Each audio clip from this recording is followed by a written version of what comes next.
Night unfolds like a velvet lung that breathes in silence, and within that hush the sky carries slow rivers of light. A traveler stands beneath it, one small figure under a roof of ions and memories, and feels the air thicken with the scent of ancient fire. He lifts his gaze, and the stars seem fixed, yet the dark between them ripples with unspoken purpose. There, the faintest gauze glows with a calm that borders on sacred. It is not empty.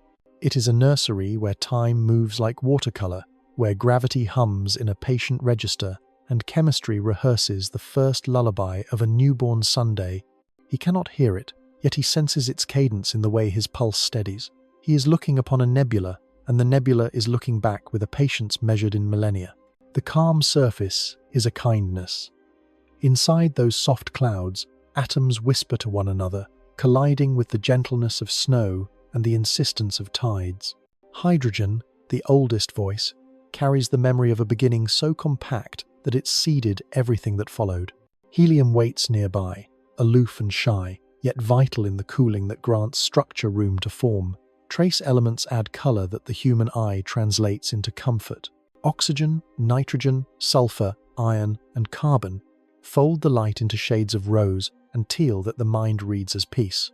The glow seems still, but stillness here is slow movement stretched across a canvas too large for an evening or a lifetime.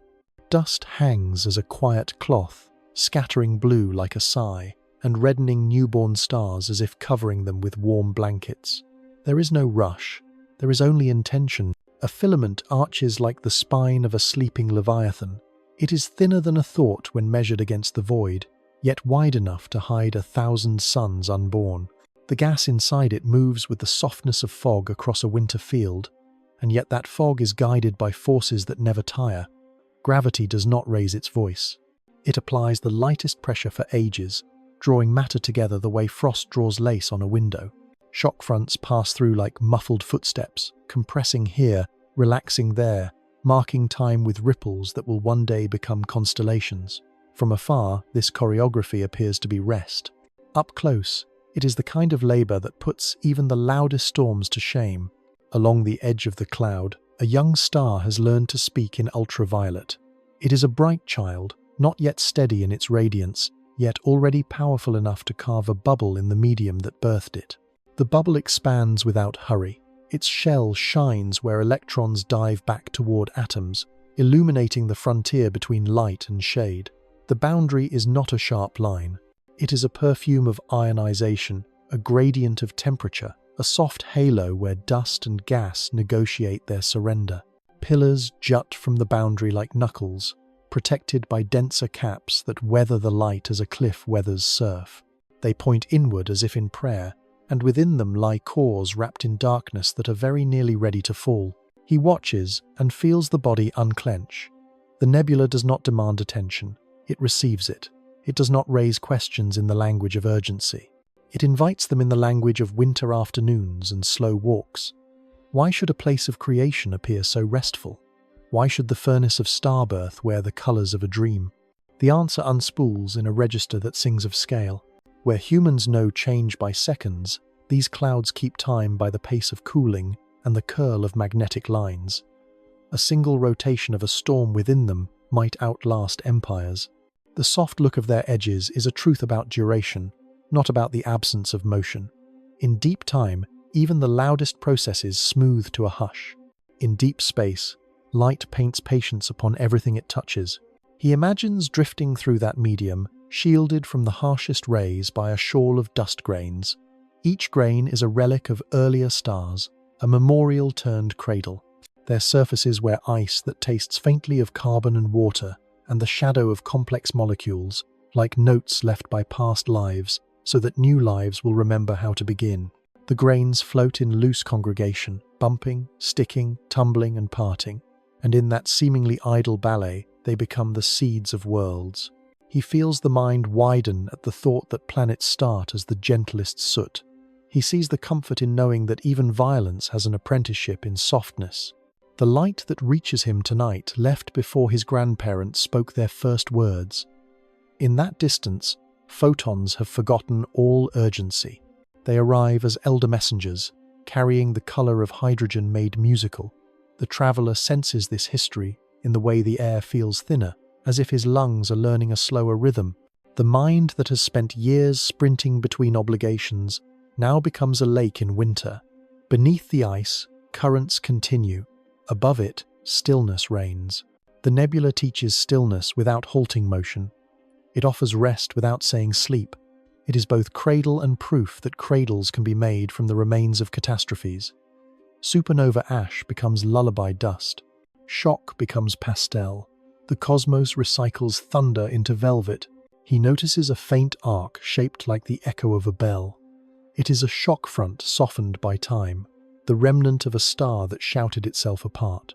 The arc glows with a ghostly green where oxygen is lit by energies that once would have seared stone. The green is gentle now. Filigree patterns lace the arc, delicate as breath on glass. The eye follows their curls and forgets distance. The mind forgets names. What remains is a feeling that this place has learned how to calm itself, that the universe knows how to fold fury back into grace. He wonders if that is the lesson the heart needs most, that calm is not the lack of force, but the harmony of many forces slowed into a chord. There is a scent to such thoughts. It is the scent of cold metal and clean night, of pine and dust, and a whisper of ozone carried on a far wind. He lets that scent become a path inward. The nebula is not there to be conquered. It is there to be listened to. The colors that instruments stretch for human eyes are not an exaggeration. They are translations. They turn the inaudible into a visible hymn. In those maps, red gathers where hydrogen sings, blue where dust scatters, green where oxygen once knew heat. The palettes are not mere decoration. They are fingerprints of temperature and density that reveal a calm with structure. Serenity, here, is measurable. The traveler lowers his eyes, and the afterimage lingers, a soft stain across the mind. He carries it back into the ordinary. Kitchen lights will seem harsher now, not because they are bright, but because they do not know how to be patient. Screens will feel frantic, not because they move, but because they never learned to pause. The nebula will sit behind his thoughts like a lake behind a hill. When noise rises, he will remember that the universe builds with quiet as well as with impact.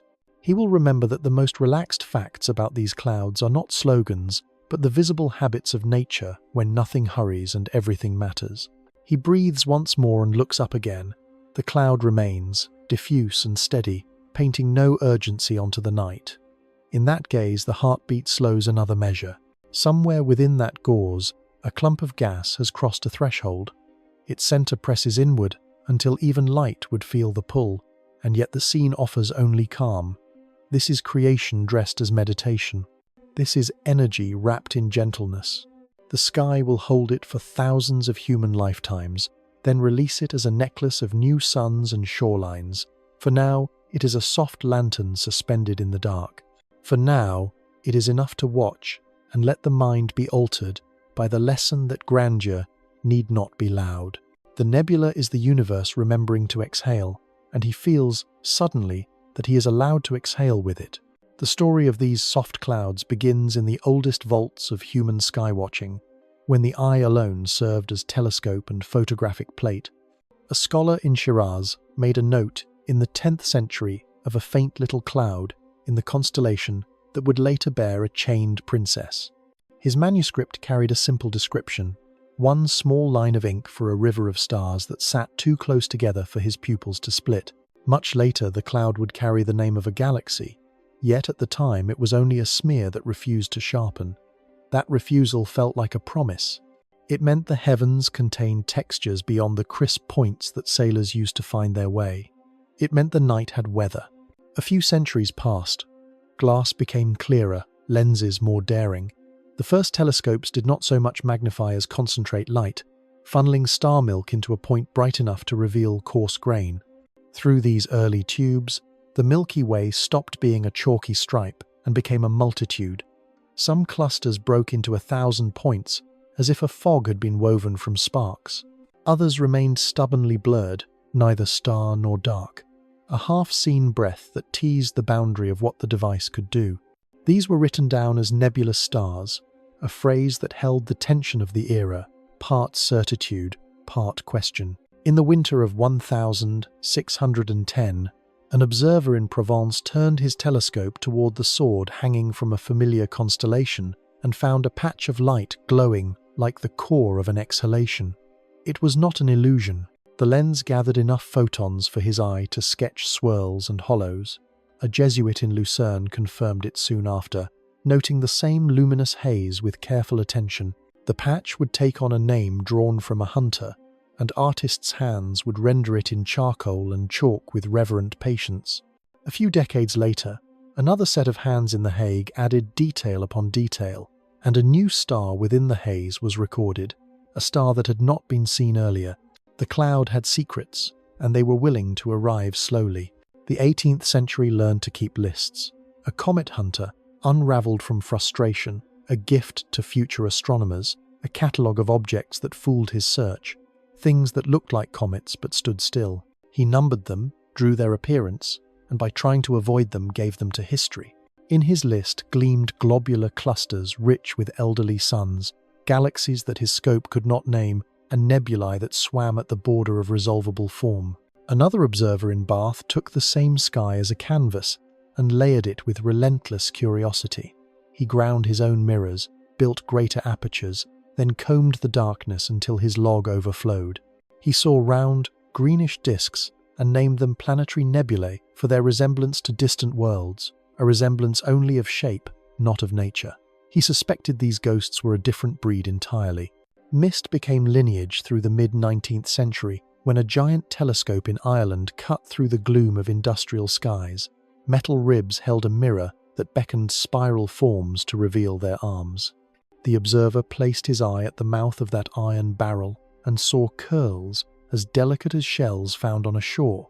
He drew them with graphite, insisting that these were not tricks, that some cloudy patches carried structure with intent. Those drawings kept their authority until a new instrument turned not to shape, but to the composition of light itself. In a quiet observatory, in the 1860 seconds, a chemist turned astronomer, split the glow of a nebula, and watched it separate into lines like reeds by a river. Starlight had been a continuous wash, prismatic and smooth. The nebular glow broke apart into discrete notes. This was not the blended hum of countless unresolved stars. This was gas, thinned to near nothing, singing at specific frequencies. The revelation was modest on the page, and enormous in consequence. With a spectroscope, observers could now tell which clouds were stellar swarms and which were luminous fog. The sky had begun to speak in code, and the code could be read. The 20th century widened the stage. A careful watcher in Arizona measured the spectra of spiral patches and found lines nudged red, an effect that suggested motion, an outward drift that would later acquire cosmological weight. Another pair of eyes on a hill in California settled the debate that had simmered for years. Some of the spirals were not nebulae inside the Milky Way. They were island universes, vast and separate, each with its own clouds and storms. The word nebula contracted to describe what remained within the local manner of stars, while the rest took on a grander identity. Yet the gas that shone with emission lines and the dust that scattered starlight stayed nobly within the term. Planetary nebulae kept their round dignity. Emission and reflection nebulae kept their layered radiance. Supernova remnants braided filaments across the ink. Photography took over from the sketchbook. Plates held open their patient eyes for hours, collecting the trickle of photons until the faint became obvious. The Orion haze turned into a flower with veins. The horsehead darkened into a silhouette that a poet might have imagined, but a chemist could analyze. The lagoon and the Trifid revealed lanes of dust like rivers through a meadow, gentle curves shaped by flows that the human body could never experience directly. The negatives looked plain, yet the prints, once inverted and stretched, showed gradients subtle as breath. Captured on glass, the sky finally gave up its hints of texture in a way that ink could not. Radio instruments followed, listening rather than looking. Antennas mapped the cool whisper of hydrogen, tracing arms and spurs in the plane of the galaxy that optical light could not penetrate. Where dust hid, radio waves wandered freely. The outlines of hidden clouds emerged, sprawling structures that reminded cartographers of continents. Infrared detectors then found the warmth of dust grains, a warmth close to freezing by earthly standards, yet abundant in the deep. The picture improved with each new ear. A visitor with a camera above the atmosphere recorded the H-alpha glow of ionized hydrogen without the turbulence of air. Filaments sharpened, knots sparkled where new stars incubated. Space telescopes gathered colors far beyond the capacity of retinas, and specialists assigned those colors to elements so that public eyes could see what equations predicted. The effect was both accurate and enchanting. Serenity in pinks and blues became a passport into the physics of excitation, cooling, and recombination. Not all discoveries occurred through instruments alone. Names attached themselves to shapes because humans are storytellers born. A trunk became an elephant. A fingertip stretched into a pillar. Dark lanes traced an eagle mid-stoop. These metaphors helped beginners remember, and they smuggled affection into catalogues. Yet beneath the whimsy lay genuine cartography. Positions were measured with ruthless precision. Distances were estimated with standard candles and parallax. Catalogue numbers multiplied, each one a coordinate into a calm that was anything but vague. Closer, attention-refined categories. Emission nebulae glowed because young stars showered them with ultraviolet, prompting electrons to leap and fall with a rhythm that released visible light. Reflection nebulae shone by borrowed brilliance, dust grains throwing back the blaze of nearby suns. The blue scattered more efficiently than the red, the same preference that paints terrestrial skies. Planetary nebulae announced the last sighs of stars like the Sun, outer layers flung away and lit from within by white dwarfs that carried the memory of the core. Supernova remnants embroidered their edges with knots where shock meets medium, where atoms learn to recombine after violent parting. Each class a mood, each mood a page in a larger diary. The human element remained present at the eyepiece and on the screen. A child seeing the Orion glow from a small telescope learned that hazes can be real, not artifacts of tired eyes. An amateur imaging from a back garden watched a ghostly veil assemble during the night as exposures stacked into clarity. A professional on a mountain wrote proposals to borrow time on arrays scattered across high deserts, then waited for weather and technology to cooperate. Discovery was collective, patient, sometimes lucky. It depended on mirrors kept clean, on spectrographs kept cold, on software that would remove instrumental scars without erasing truth. At last the instruments reached wavelengths that had only been speculation in textbooks a generation before. Sub-millimeter arrays mapped the chill dens of clouds, where stars do their earliest negotiating with gravity. Spaceborne eyes soaked up mid-infrared signatures that betrayed complex molecules, rings and chains of carbon tracing, slow chemistry in regions where sunlight never directly arrives. The more the sky was translated into numbers, the more those numbers returned images that soothed. Calm did not fade under scrutiny. It matured. The tale of who and when and how turns out to be a braid. Manuscripts illuminated by candlelight, telescopes on wooden mounts, iron leviathans, glass plates, cryogenic detectors, CCDs cooled to the edge of frost, antennas spread like frozen seas, and observatories that leave the air behind. Each tool asked the same gentle question: what is this glow? Each answer lengthened the line of quiet facts. There are places where gases sing in single notes, and that song is visible. There are fields where dust muffles light into a blue hush. There are shells where a star's last breath sows a ring that looks like a calm eye. There are veils that were once thunder, now lace. In the end, discovery in this realm is the art of patience married to the discipline of measurement. Calm appearances drew attention, attention built better instruments revealed hidden motion and structure, and the beauty that first lured observers proved to be an index of process rather than a curtain over it. The names attached to these clouds, whether catalogue numbers or animal shapes, are invitations. They invite minds to slow to the proper scale, to read light as language, to accept that softness can be both exact and profound. What began as smudges in the margins have become laboratories written in colour. Calm light reached the eye while the data whispered a contradiction. Spectra taken through narrow slits refused to stay slim. If a cloud were truly quiet, the thermal motion of hydrogen at 10,000 Kelvin would broaden each line by a modest amount, a soft blur easily predicted by textbooks. Instead, the lines swelled well beyond that limit, their wings thick with motion no simple temperature could explain. Velocities piled atop one another like surf on hidden reefs. The mathematics of the broadening translated into winds and eddies moving faster than sound within the gas, a choir of supersonic voices inside a painting that looked serene. The mismatch arrived like a gentle shock. The relaxing veil was, in fact, a storm. Maps of radio emission added detail and deepened the surprise. Observers traced carbon monoxide at millimeter wavelengths to follow the coldest reservoirs, the places where stars would gestate. Those maps showed knots and filaments as expected, but they also measured velocity at each point.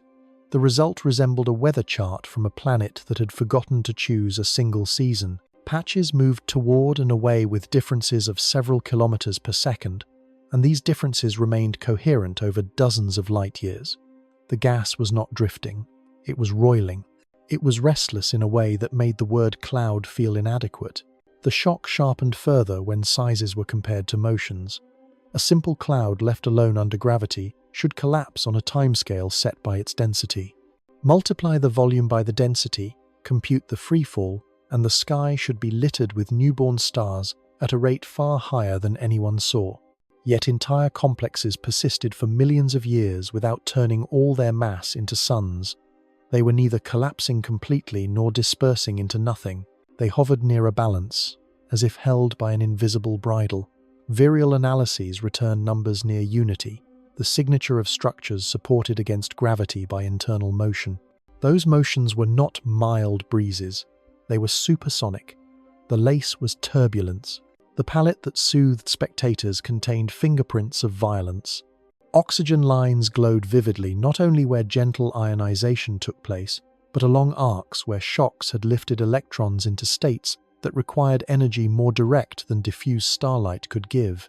Sulfur and nitrogen joined the chorus, each contributing a hue that an artist might celebrate as pastel, while a physicist read as a ledger of energy exchange. Here was the contradiction set in color. Comforting images were made by processes that would rattle any human craft. The calm look was not a lie, but a trick of timescale, a smoothing of great agitation into patterns that the brain interpreted as rest. Star formation added another layer of disquiet. Jets from protostars carved needles through their birth clouds and ended in bright knots where they slammed into the medium, the Herbig-Haro beacons that mark shock in incandescent beads. Outflows at hundreds of kilometers per second carried momentum enough to stir their surroundings for light years. If such violence occurred in the womb, how could the final distribution of stellar masses remain so regular? Every region observed seemed to produce stars with a similar spread, with many more small suns than large, and a characteristic mass that barely budged. The initial mass function behaved like a law, while the environment behaved like weather. Regularity lived inside chaos, and the harmony did not appear accidental. Magnetic fields entered the scene as both restraint and accomplice. Polarization measurements revealed that dust grains were aligning, their orientations tracing lines of force invisible to unaided eyes. Those lines threaded the gas with a quiet geometry that could slow collapse across field lines and ease it along them. In some regions, the fields looked strong enough to guide the flow. In others, turbulence seemed to tangle them. Observers measured Alfvén speeds, compared them to sonic speeds, and debated regimes where magnetism dominated or merely adjusted the script. The shock remained. Even with fields included, the equations did not simply relax. They hummed at the edge of instability while continuing to produce familiar outcomes. Cooling and heating behaved like rivals who loved the same stage. Gas radiated away energy efficiently through forbidden lines named for the rareness of their transitions under terrestrial conditions, lines that in space became the normal route to calm.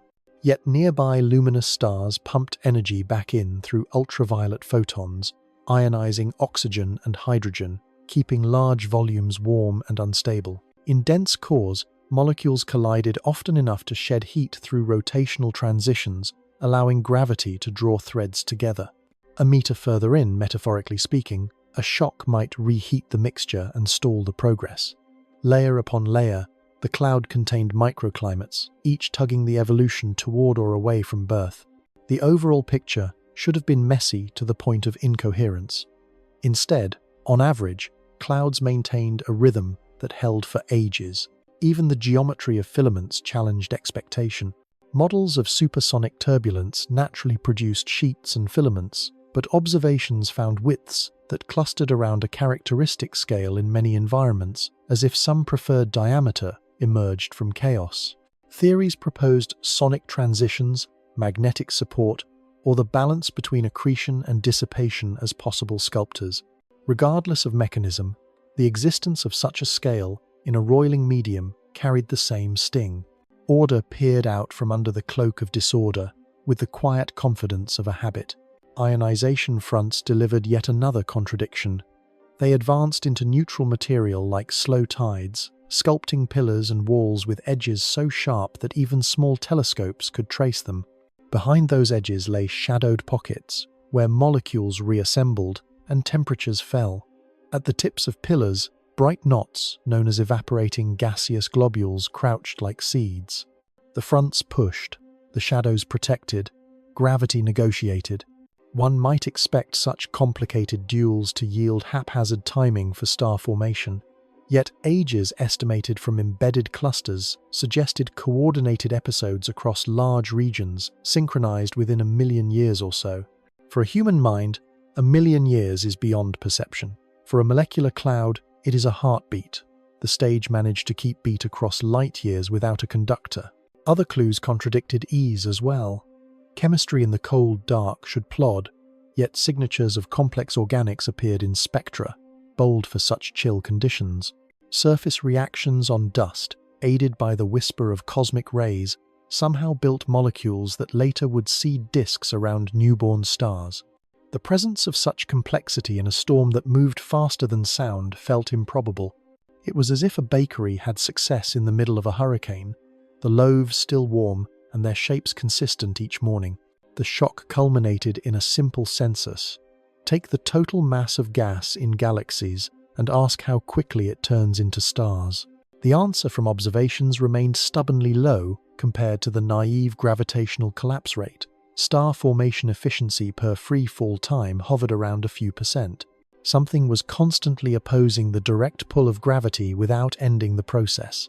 Turbulence, magnetic support, feedback, and geometry all took credit, and perhaps all deserved it. The gentle crisis persisted. Nebulae looked like havens, while behaving like engines regulated by friction of many kinds.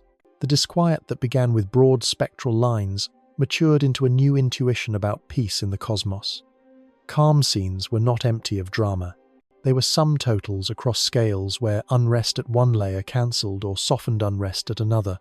Dissipation took energy from large eddies and poured it into smaller ones until heat slipped away through radiation. Gravity gathered what turbulence had shredded. Fields tied what gravity would have split.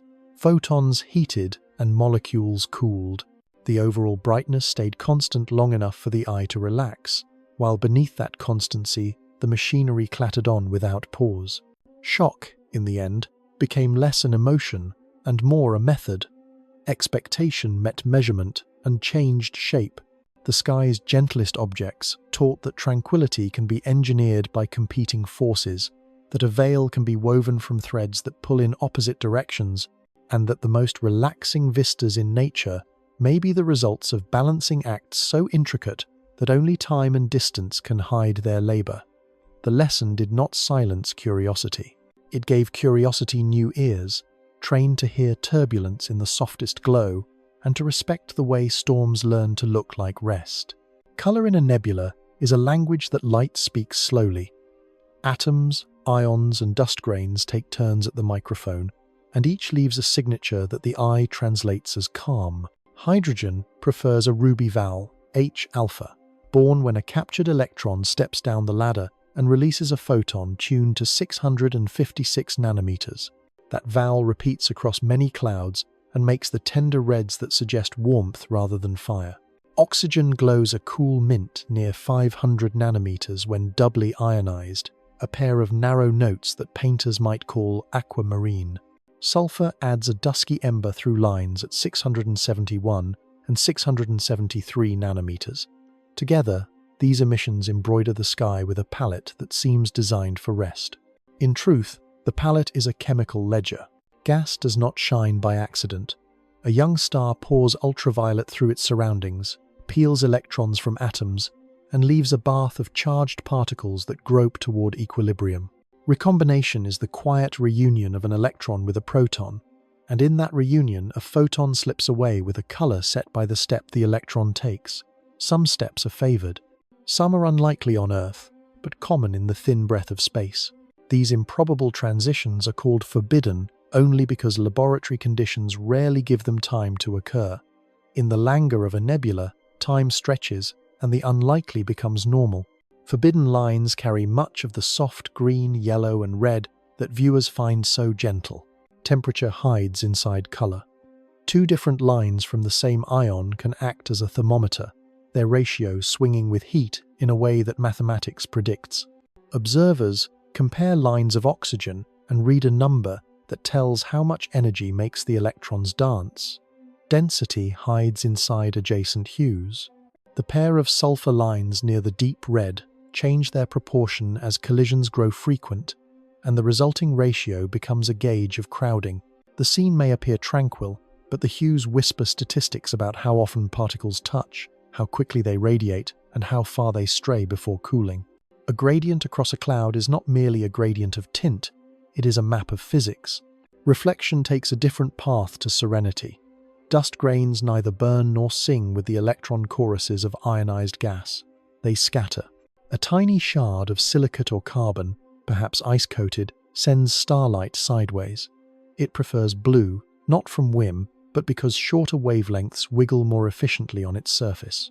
A reflection nebula shines with a powdery blue, an echo of the bright star nearby. It is the color of quiet snowfall in starlight.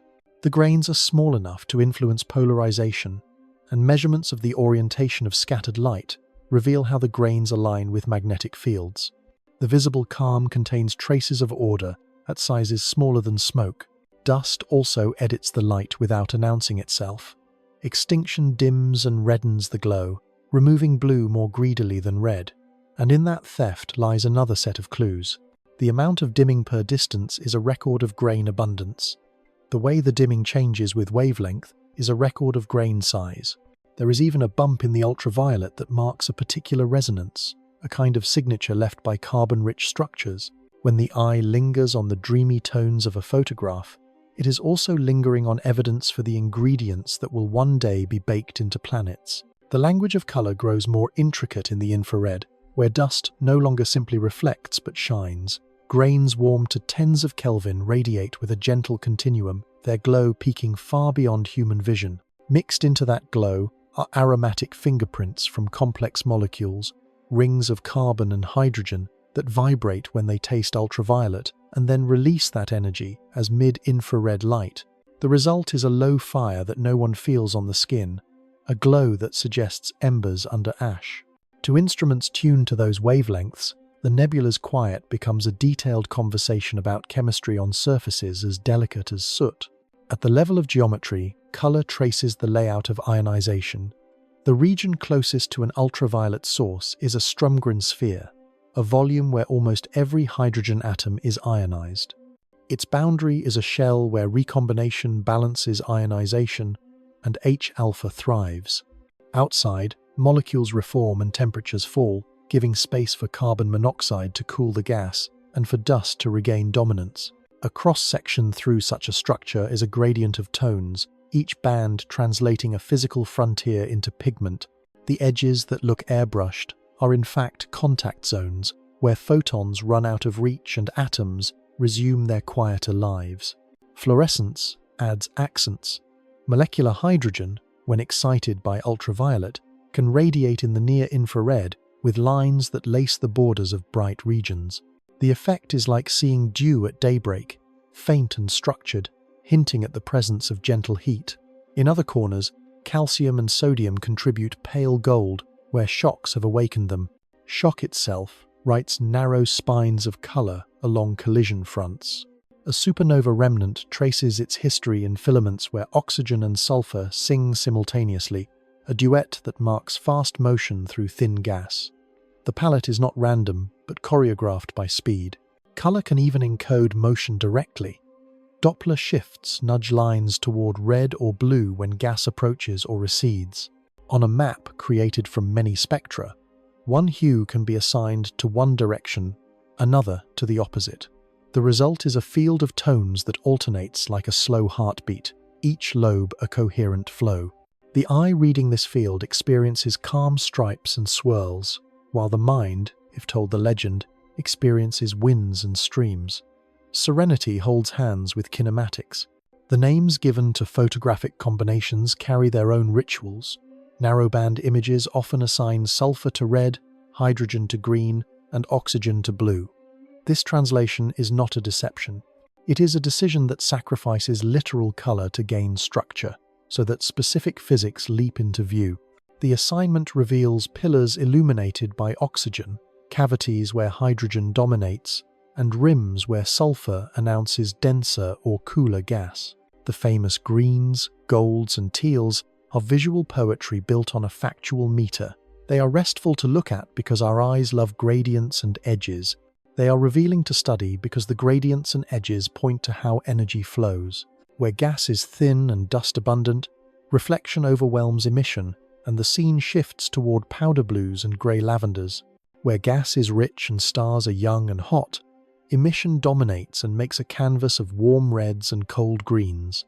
In shells ejected by aging suns, oxygen often rules the center, while nitrogen and hydrogen sketch the rings.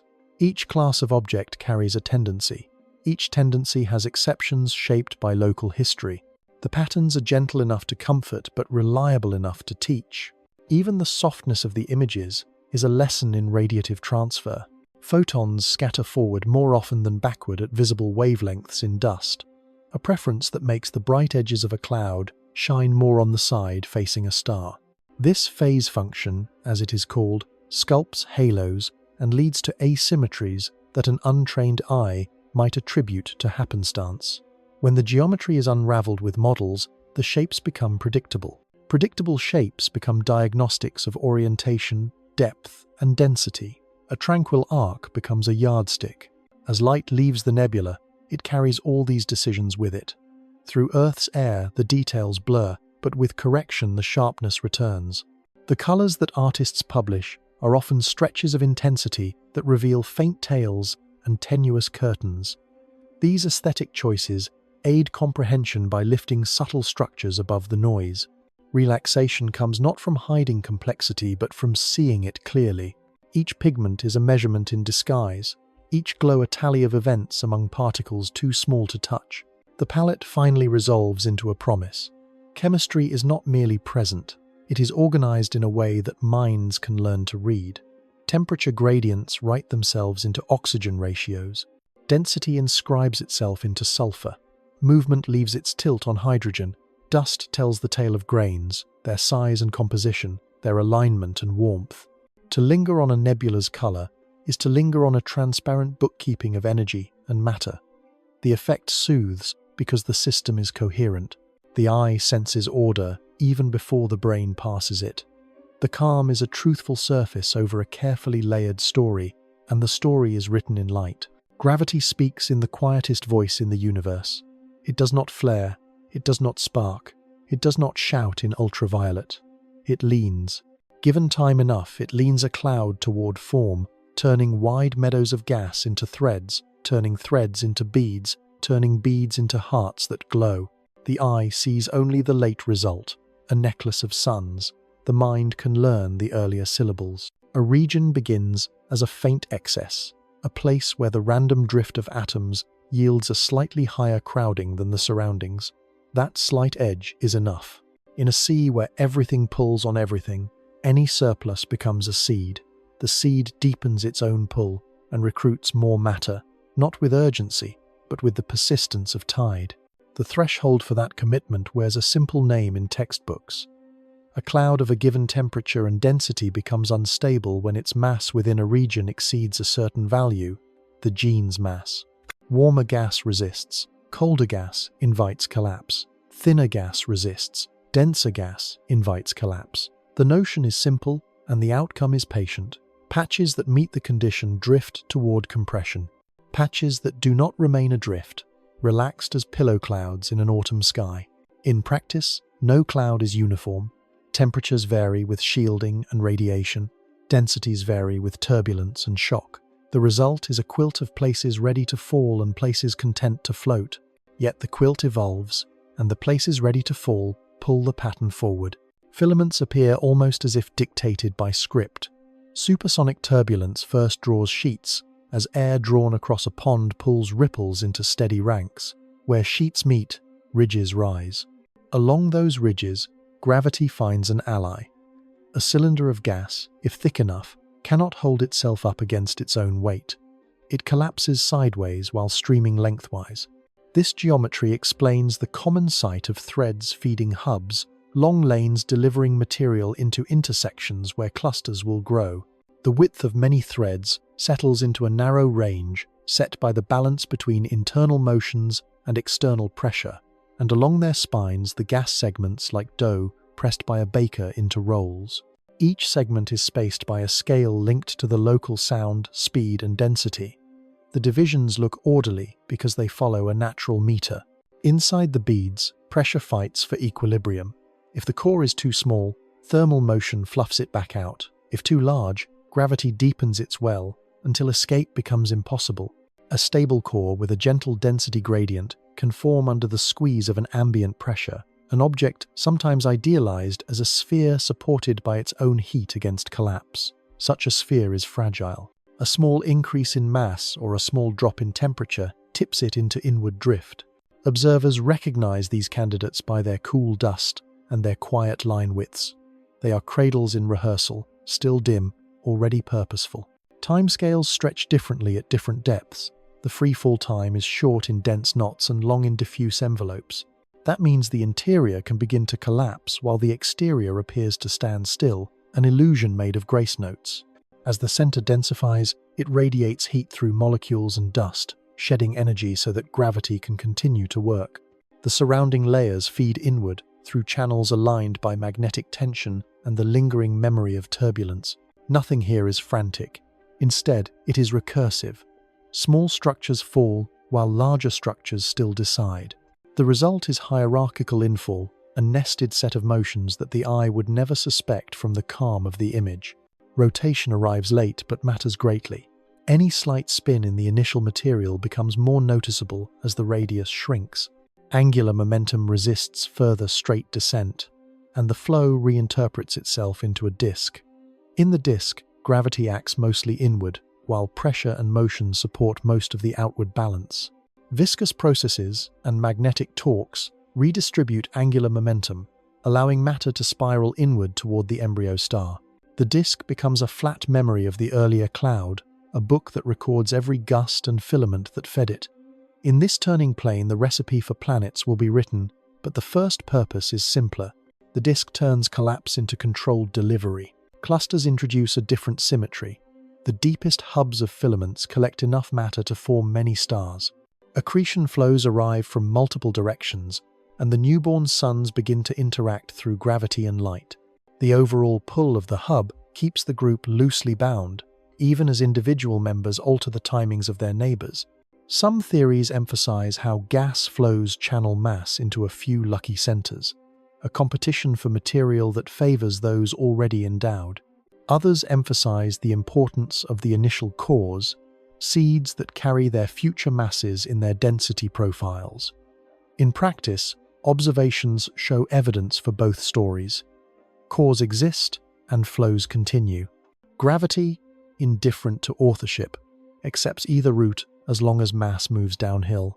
The need for a slow hand comes from a simple paradox. Left to itself, almost any cold cloud massive enough should turn most of its gas into stars quickly. Yet galaxies persist with large reservoirs of gas for billions of years. Something delays the conversion while not halting it. Gravity provides the structure within which delay can act. By drawing matter into filaments and hubs, it sets the stage for regulation mechanisms to become local rather than global. A jet from one protostar no longer threatens the entire cloud. It carves a narrow path that stirs a corridor. Radiation from a hot young star eats a cavity but leaves long shadows where fresh cores can form. The whole edifice becomes self-partitioned. Gravity makes rooms in which the rest of the physics can speak in indoor voices.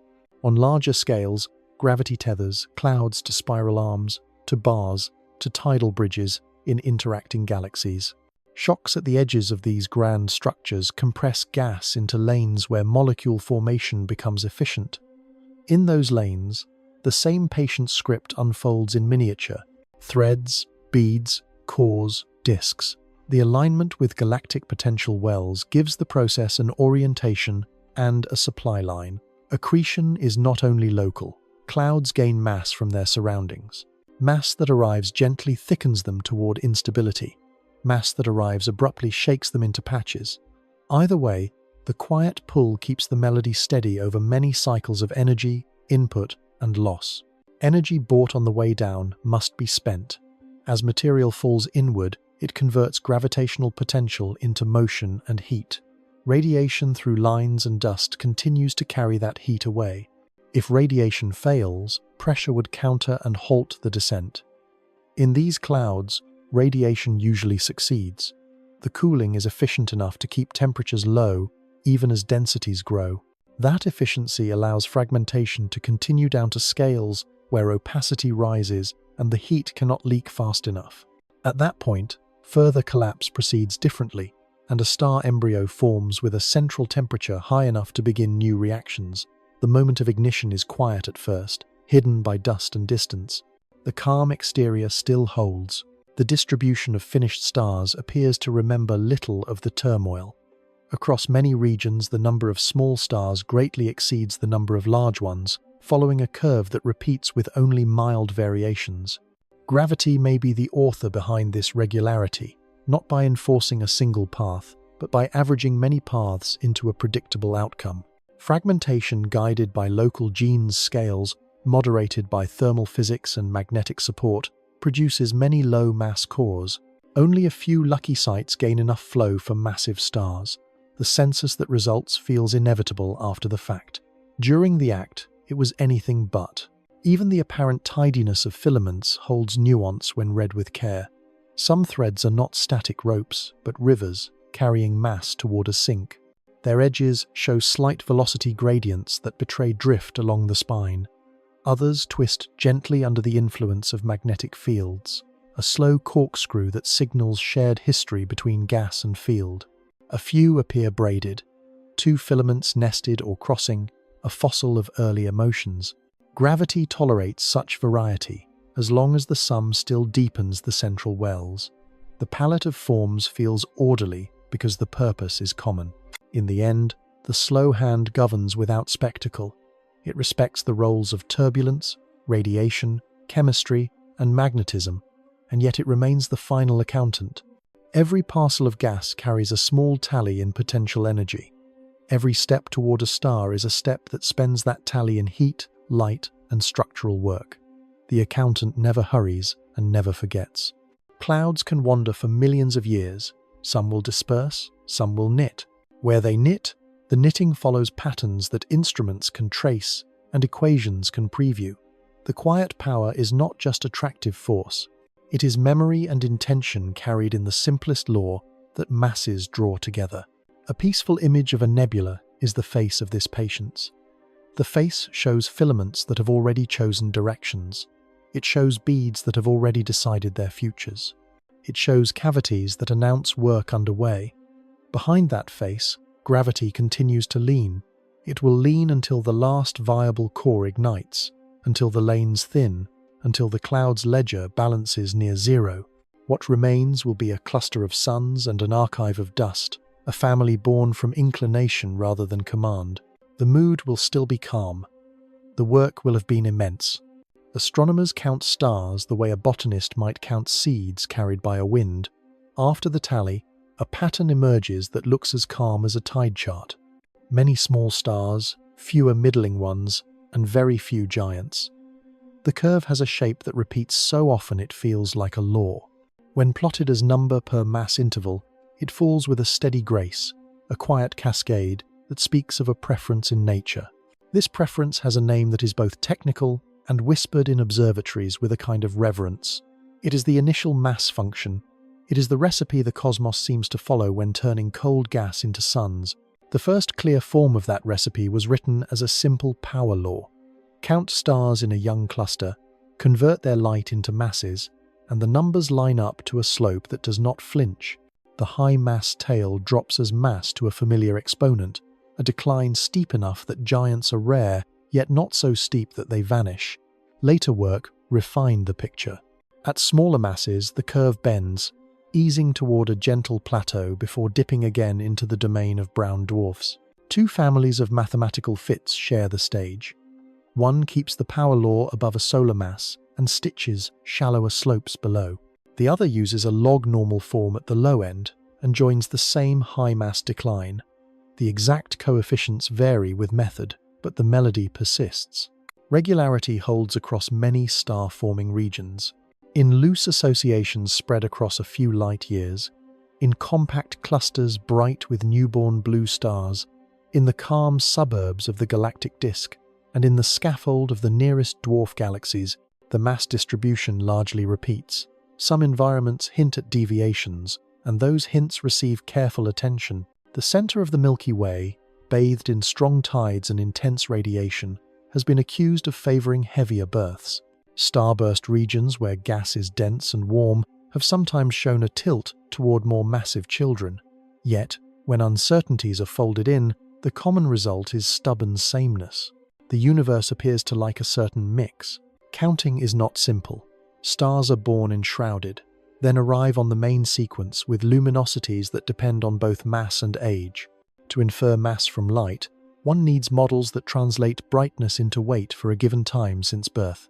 Those models evolve as opacities are measured more carefully and as the physics of convection and accretion histories improve. Young clusters shuffle their members through dynamical mixing, and unresolved binaries can masquerade as heavier singles. Observers correct for these tricks with patience. They compare many regions, restrict samples to narrow age ranges, and apply statistical tools that account for blending. After the cleaning, the pattern remains. A related census shows up one step earlier. Dust maps of dense clouds reveal a distribution of core masses, the embryonic knots that will contract and ignite if left undisturbed. This core mass function often looks like a shadow of the stellar function, shifted toward higher masses by a factor of about 3. The implication is soothing. If a core turns some fixed fraction of its mass into a star and loses the rest to outflows and inefficiencies, then the regularity in the cores naturally imprints a regularity on the stars. This is not the only path on offer, but it is a persuasive one. The sky supplies the raw statistics. The link makes sense of them. The characteristic mass near a half solar mass acts like a hinge in the curve. Above it, gravity can keep gathering without much interference until feedback from radiation and winds halts growth. Below it, fragmentation and thermal physics take the lead, dividing collapsing gas into many small parcels. Why the hinge sits near that value is a meditation with several answers. One answer points to the temperature at which gas couples to dust and cools efficiently, setting a Jeans scale in the dense parts of clouds. Another points to the role of protostellar heating, which warms the immediate neighborhood and suppresses runaway fragmentation until the reservoir around each seed is modest. Magnetic pressure and turbulent support further sculpt the masses by changing how and where gas can gather. Many processes interfere, yet the interference yields a single soft note in the middle of the distribution. At the lowest masses, nature still writes names. Brown dwarfs glow by borrowed heat and contract slowly without ever fusing hydrogen in their cores. Their abundance relative to stars tells a quiet story. If the tail is too rich, fragmentation must proceed to extremely small scales, or ejections from nascent multiple systems must be frequent. If the tail is poor, some mechanism must be trimming the process at an early stage. Surveys suggest that brown dwarfs are common, perhaps a third as numerous as stars, yet the mass they contribute is small. They are a dusting of cocoa on the top of the mug, not the drink itself. At the highest masses, rarity rules. Giants are few, but their influence is vast. A single hot star can set the ionization budget for a region and seed the heavy elements that future planets will inherit. The mass function's slope at the top becomes a gatekeeper for chemical evolution in galaxies and for the energy pumped back into clouds. Observers test whether the maximum mass in a cluster is limited by the cluster's total mass, or whether it is simply a draw from a universal distribution. In small groups, the top draw naturally lands lower most of the time, a sampling effect that can mimic a cap. Careful statistics attempt to separate selection from rule. The result so far supports the idea that the same decline applies everywhere, and that giants appear when the lottery has enough tickets. Global measurements echo the local pattern. Star formation rates inferred from ultraviolet light, from H-alpha, and from infrared dust emission rely on assumptions about the abundance of massive stars relative to the whole. If the mass function were wildly different from place to place, those rates would be impossible to calibrate. The fact that galaxy-wide indicators make sense speaks to an underlying commonality. A few outliers demand explanation, and models explore top-heavy functions in extreme conditions, but the majority of systems fit within a small family of curves. The cosmos likes consistency, not because it is dull, but because many small variations average into something smooth. Theoretical pictures divide roughly into two camps and a bridge. One camp argues that the mass of a star is set mostly by the mass of the dense core that spawns it. Another posits that competition and accretion within the larger flow decide the outcome, with some condensations growing fat on their privileged positions. The bridge recognizes that both pictures can be true together. Cores begin the story with an imprint of the turbulent density field. Flows continue the story by feeding cores at rates set by the larger environment. Feedback from the young stars then returns energy and momentum to the gas, curtailing further growth. These ingredients combine into a feedback loop that naturally finds a characteristic scale. Once again, regularity arises from the balancing of many unruly hands. Metal content enters as a quiet modifier. In lower metallicity gas, cooling proceeds differently, dust is scarce, and the temperature floor can be higher. This shift may favor more massive fragments, a tendency that theories predict for the earliest generations of stars. Observations in nearby low-metal dwarf galaxies search for this tilt. The results are careful rather than definitive. Some regions hint at more weight in the high end, others do not. The lesson so far is that the mass function is resilient. It bends a little under different chemistry, but it does not break. Binarity weaves subtle threads through the statistics. Many stars are born in pairs or triplets. If the telescope blends them into single points, their combined light leads to an overestimate of mass. Correcting for this bias requires knowledge of the distribution of mass ratios and separations, which itself depends on environment and age. Once corrected, the numbers return to their familiar slope and hinge. Even the higher binary fraction among massive stars does not overturn the overall curve. It merely adjusts the bookkeeping. Time also plays a role. Young clusters retain the full cast of their birth until dynamics begin to sort them. Massive stars sink toward the center through gravitational interactions. Low-mass members drift outward, and some escape entirely. If a census is taken late, the wings of the distribution can look altered. Astronomers account for this by targeting very young regions and by modeling the dynamical evolution. Doing so restores the original arc of the curve. The correction is a reminder that calm patterns are best seen near the moment of creation, before other processes edit the manuscript. For a storyteller of physics, the mass function offers a comforting conclusion.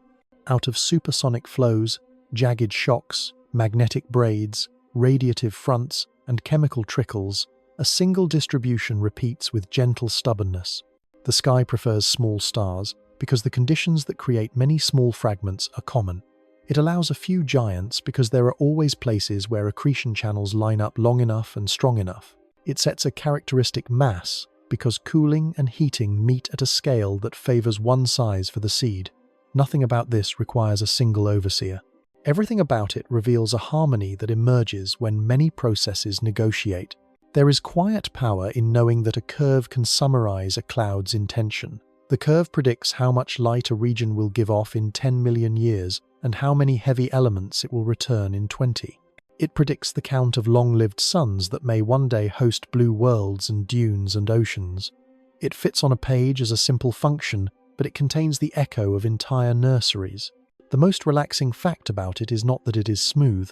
It is that the universe found a way to be steady without being rigid, repeatable without being monotonous, and generous with small stars without denying the occasional colossus its brief and brilliant reign. Motion in these clouds behaves like weather raised to myth. Eddies fold within eddies, while currents slide past in long, quiet sheets. The speeds exceed the whisper of sound, yet the eye receives only softness. Behind the veil, turbulence does the carving. It draws filaments as naturally as wind draws ripples on a beach, then knots those filaments at their intersections where gravity finds handholds. The sculptor has no chisel, only a cascade of energy that tumbles from large to small, from galactic flows down to cores where new suns wait to be named. Large scales set the opening note. Spiral arm shocks, supernova blasts, long-cooled, winds from massive stars, and the slow shear of galactic rotation inject momentum into the gas. That energy cannot sit still. It breaks into vortices and compressive waves that wander through the cloud.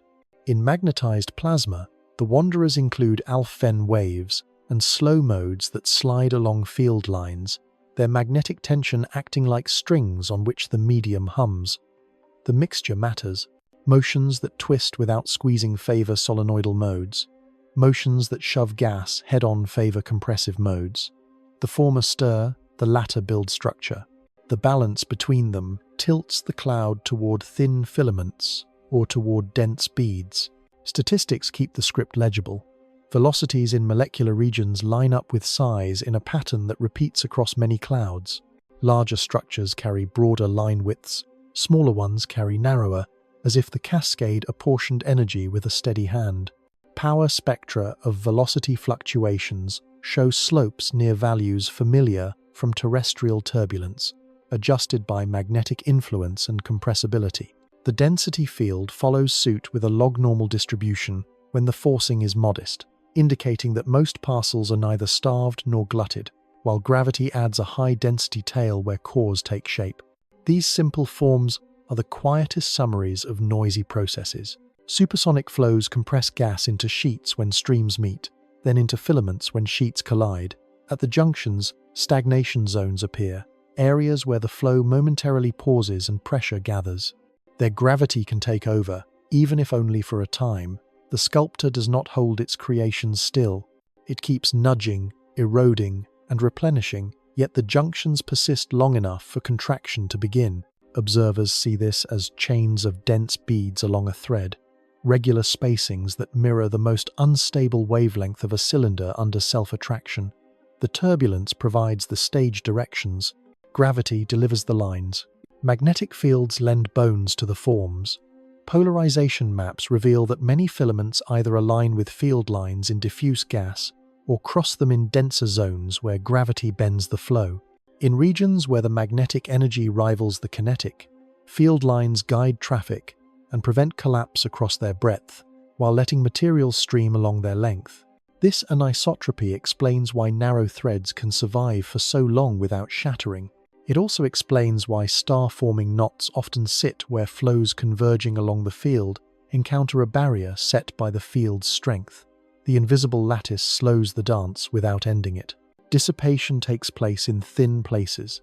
Shocks sharpen where supersonic streams collide, and in those skins, the kinetic energy becomes heat, then radiation that creeps away through molecular lines and fine structure transitions. Not all of the energy becomes warmth. Some of it twists the field and drives small eddies whose lives are brief. Ion-neutral drift adds another path to peace. In the cold, dense parts, ions feel the field, while neutrals mostly do not. Their slight mismatch slips into friction that erases small-scale magnetic wrinkles. The effect, called ambipolar diffusion, lets gravity detach from magnetic restraint grain by grain. A sculpted feature, therefore, owes its survival to a balance between fresh stirring and quiet leakage of motion into light. Timescales measure the serenity. The crossing time across a cloud at its internal speed sets how long structures live without help. If energy injection pauses, turbulence decays roughly in a crossing time, and the cloud would then either fall inward or spread outward. Yet across many regions the motions persist. The implication is gentle. Driving is ongoing, likely from a combination of large-scale accretion and feedback from the very stars forming inside. The sculptor is forever sharpening and smoothing with fresh strokes. The result is a quasi-steady state where the average properties change slowly while local details flicker. Cores emerge where the sculptor spends itself. In a converging flow, density rises and temperature stays modest thanks to efficient cooling. The local gene's scale shrinks, and what was stable becomes susceptible. A fragment peels away from the turbulent sea and begins to move inward under its own gravity. Around it, the flow continues to hiss past, sometimes adding mass, sometimes stripping it. Jets and outflows from the nascent protostar punch narrow holes that relieve pressure and reduce the accretion rate. The turbulence both made the seed and sets limits on its diet. The outcome feels measured rather than reckless. The width of many filaments hints at a sonic transition. Observers report common values near 1/10 of a parsec for dense threads in varied environments. One interpretation suggests that this is the scale where the cascade drops from supersonic to subsonic. Above it, shocks and compressions form ribbons and sheets. Below it, the gas behaves more gently, and pressure smooths structures before they can thin indefinitely. Magnetic tension and external pressure refine the value, but the idea carries an elegant simplicity. The sculptor changes tools at a particular size, and the work reveals the switch. Driven and decaying regimes color scenes differently. If the energy arrives in pulses and then fades, density contrasts can grow sharp before gravity edits them.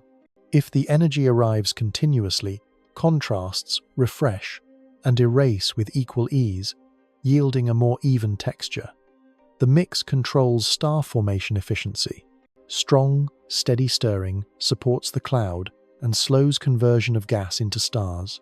Intermittent bursts allow deeper compressions that light new clusters more quickly.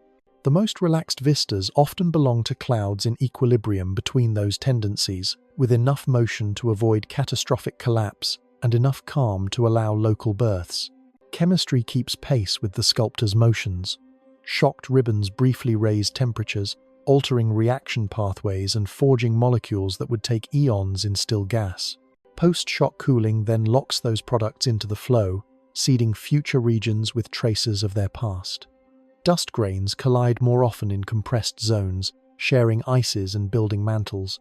Cosmic rays slide through the entire scene, ionizing a few atoms per second in every cubic meter and keeping the plasma slightly awake so that magnetic coupling persists. The richness of molecular emission lines in filaments is not decoration. It is the written record of the sculpting. Gravity and turbulence together set the virial parameter, a ratio that compares kinetic support to binding pull.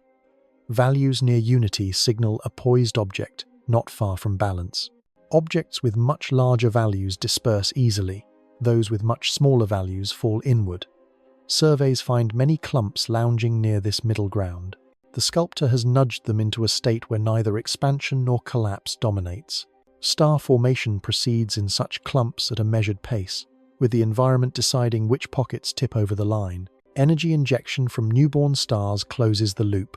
Outflows stir the lanes that feed them, radiation pressurizes nearby shells, and expanding bubbles merge into larger cavities that can redirect global flows. Feedback may look like damage from one vantage, but it also prevents monotony.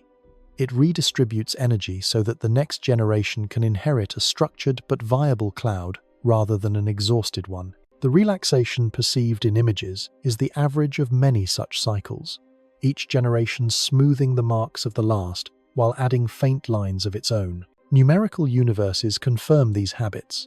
When equations of magnetohydrodynamics are solved in large boxes and driven with gentle forcing, filaments, sheets, and knots arise without any need for special pleading. The density probability distribution stabilizes. Power spectra settle. Cores appear at the meeting places of flows.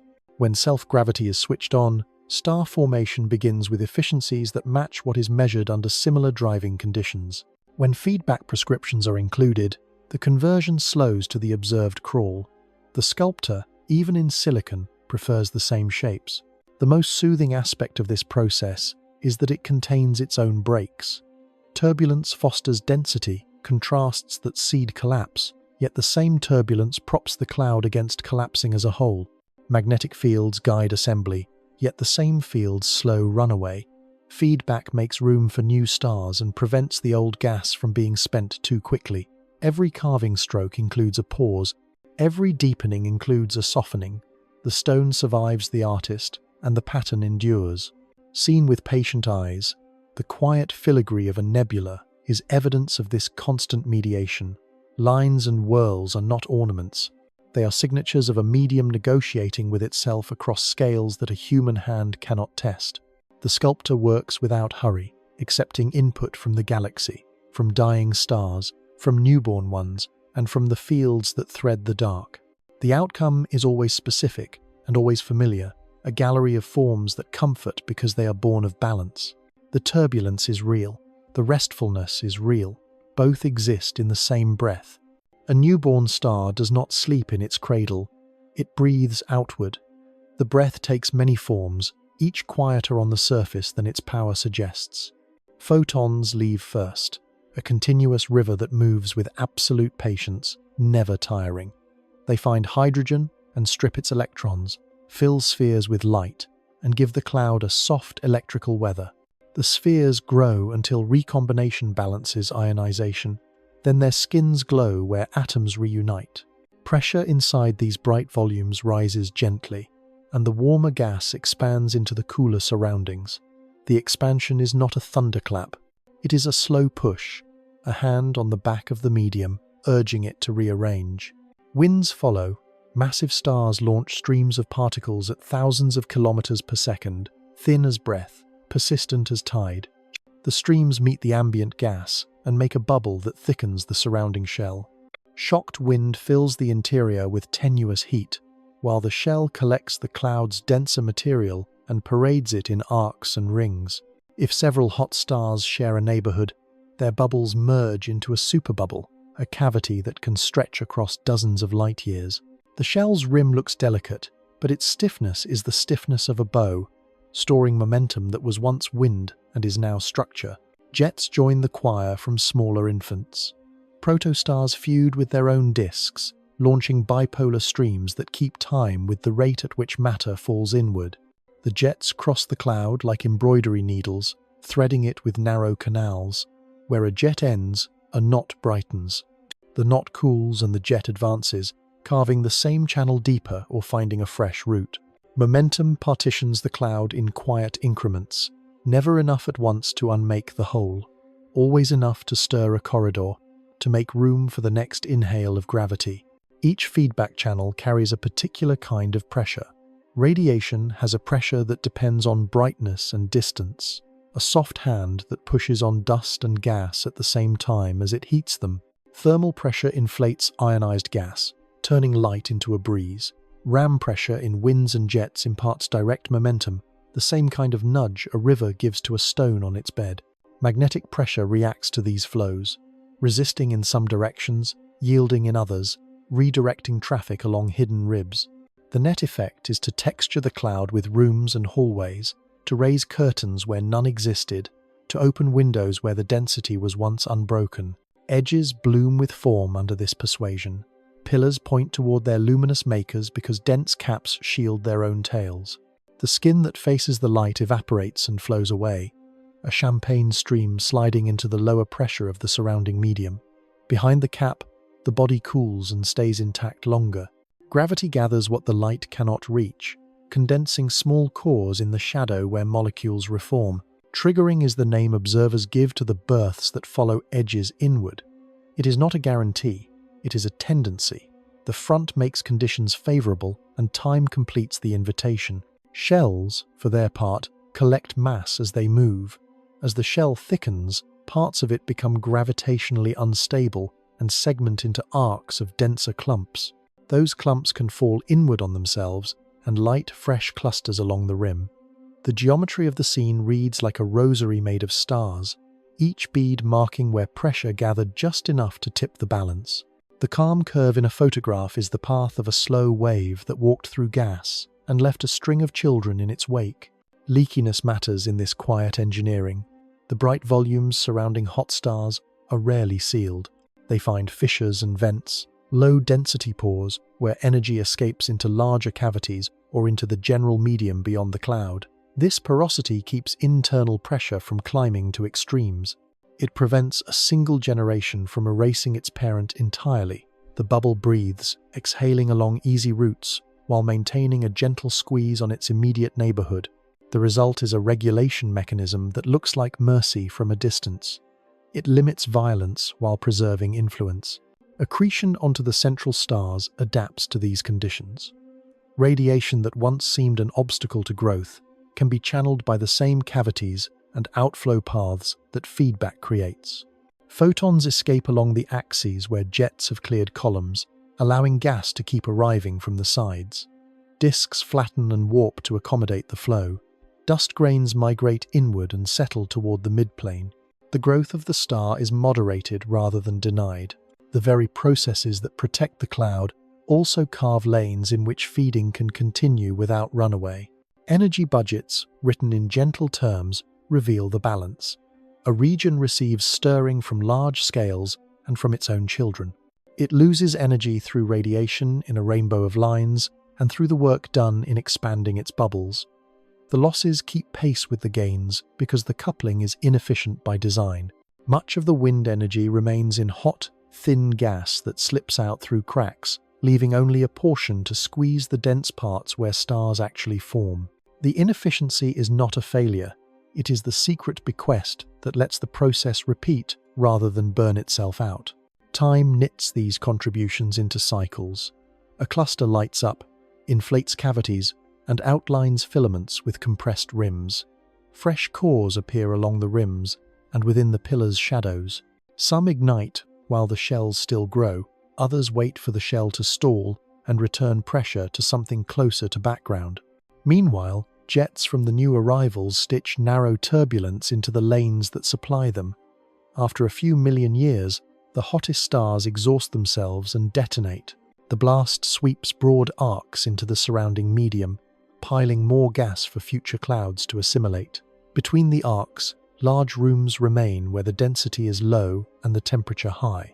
The next cloud grows along the edges of these rooms, inheriting a ready-made architecture for calm. Chemical stories keep pace with this architectural pacing. Photoevaporation and shocks liberate ices from dust, exposing surfaces that catalyze new reactions downstream. Ultraviolet photons break large molecules into pieces that later recombine in protected pockets. Ionization fosters pathways that would be closed in the dark. In the wake of every front, there is a thin zone where chemistry runs faster than usual, assembling precursors that will later settle into disks. These molecules do not announce themselves to the eye. They announce themselves to instruments that listen in radio and infrared. They testify that feedback is not simply weather. It is also a seasoning that flavors future worlds. The most soothing property of feedback lies in its self-moderation. As the density near a hot star falls, the rate at which it can transfer momentum to that gas declines. As the cavities grow, radiation finds it easier to escape rather than press. As winds clear rooms, shells thin and become vulnerable to rupture. Every channel that grows strong weakens its own leverage. The cloud does not need a watchman to prevent catastrophe. The physics contains its own breaks. The way a river braided across a plain dissipates its energy by wandering rather than by cutting a single deep canyon. Geometry tilts the outcome toward harmony as well. A cluster sends energy in all directions, but the gas distribution ensures that some directions receive more and others less. Asymmetric shells focus pressure where it can do the most constructive work and leave other regions quiet to incubate in peace. The cloud becomes a mosaic of stress and shelter. In stress, new stars are nudged into being. In shelter, older seeds finish their growth. The alternation is not neat, yet its average produces the tranquil look that photographs reward. On scales larger, by an order of magnitude, many such mosaics overlap. Superbubbles knit together into porous networks that lace a galactic disk. Gas streams along the seams into the next site of assembly. Inflows from the halo or from spiral arms replenish the stock. Each site lives for a few tens of millions of years and then dissolves into the background, its children carrying the memory forward in their light. The rate at which gas becomes stars in this dance is low compared to the naive collapse time, because feedback continually returns energy to the stage. The return is subtle and sufficient. It does not break the floorboards. It keeps the tempo from racing. For anyone reading peace in the colors and gentle arcs, these mechanisms deepen the sense of comfort. Calm does not arrive by accident. It is manufactured by a conversation among photons, particles, fields, and gravity. The conversation teaches the cloud to avoid extremes. It accepts births and allows departures. It tolerates noise and turns it into structure. What remains visible is the equilibrium between many small acts of pressure and many small opportunities for release. The face of the nebula relaxes because its interior has found a rhythm that resists both frenzy and stagnation. The mind, lingering on that face, can take a similar lesson. A system can thrive when pushes and pauses balance. Work can accumulate in shells and then glide into motion at the right moment. Openings emerge where effort has cleared a path, not everywhere at once, but in the channels that matter. The nebula is neither a factory nor a ruin. It is a garden kept by forces that do not exhaust themselves. The beauty of that garden hangs in the air like a perfume made of hydrogen light, and the quiet roar of winds, a fragrance of motion transformed into rest. Time keeps several watches inside a nebula. Each watch ticks to a different physics, yet their hands tend to align as if an unseen metronome guided them. A parcel of gas knows one rhythm as it weighs itself against gravity. That is the freefall time, the interval a region would need to collapse if nothing else interfered. Dense knots count minutes in hundreds of thousands of years. Diffuse envelopes count hours in millions. Another watch fastens to motion across distance. That is the crossing time, the spell it takes for an internal gust to travel from one side of a structure to the other. Turbulent clouds often find that their crossing time is close to their age, a sign that their agitation is young and constantly refreshed. Side by side with these, a quieter watch governs heat. That is the cooling time, the pace at which gas can lose energy through radiation and drift to a lower temperature that favors contraction. In the well-stocked chemistry of a molecular cloud, cooling is swift. Heat rarely lingers. Light carries its own clock. Ionized gas recombines on timescales that can be as short as 10,000 years in dense zones, erasing charge and calming electric weather whenever ultraviolet subsides. Dust grains grow mantles of ice on the order of the same span in the cold dark, as molecules condense upon their surfaces and turn bare silicate into frosted seeds. Cosmic rays never sleep. They tap a steady rhythm through ionization that keeps a small fraction of atoms awake, even in nights without stars. Their timescale is not a duration, but a rate, a gentle background that threads all other clocks. Magnetic coupling adds patience. Ions drag neutrals through the field, and neutrals drag ions through collisions. Where densities rise and ions are rare, the slippage between the two becomes important. Ambipolar diffusion then ticks on a time, sometimes longer than simple freefall, allowing gravity to gather while the field slowly relaxes its grip. This delay gives cores time to settle, shapes time to sharpen, and disks time to form without being torn. It is a slow hand that does not stop the dance, only smooths it. Young stars set brief alarms. A massive blue sun burns its fuel quickly and lives only a few million years. Its winds and light push on the surroundings, almost from the moment of ignition. Its death, when it comes, is sudden on cloud timescales, throwing a shell that crosses scores of light years within a few 100,000 years. Smaller suns whisper instead of shouting. They stay in their shrouds for a few 100,000 years, as Class 0 and Class 1 objects, then rise gently onto the main sequence over tens of millions. A cluster therefore carries a spread of birthdays, but surprisingly small when measured against the fate of the cloud. Many members share ages within a million or two. The synchronization is not absolute but convincing. Spheres of ionization grow on their own timer. A hot star carves a cavity where hydrogen is stripped and the gas warms to 10,000 Kelvin. The bubble expands at a speed set by the pressure difference with the cool surroundings. In the first 100,000 years it can grow to a parsec. With time it slows, pushing a shell that thickens and then fragments. The clock of expansion therefore beats in tempo with core formation along the rim. That tempo often matches the collapse time of dense beads that the shell itself has gathered, creating a chorus of new births spread along an arc. Filaments whisper a different meter. Material flows along their spines toward hubs, and the speed of that drift ties to the internal sound speed and to the gradient of gravitational potential. If a thread is a few parsecs long and the drift a fraction of a kilometer per second, the inflow persists over several million years. Cores nested in the thread do not wait for the entire delivery. They collapse on their local clocks, while the larger artery continues its slow pulse. The sensation is of many small hourglasses pouring within a larger one that never empties until the supply from the cloud ceases. Chemistry tracks time through ratios. Molecules that form quickly and are destroyed quickly reveal youth or recent disturbance.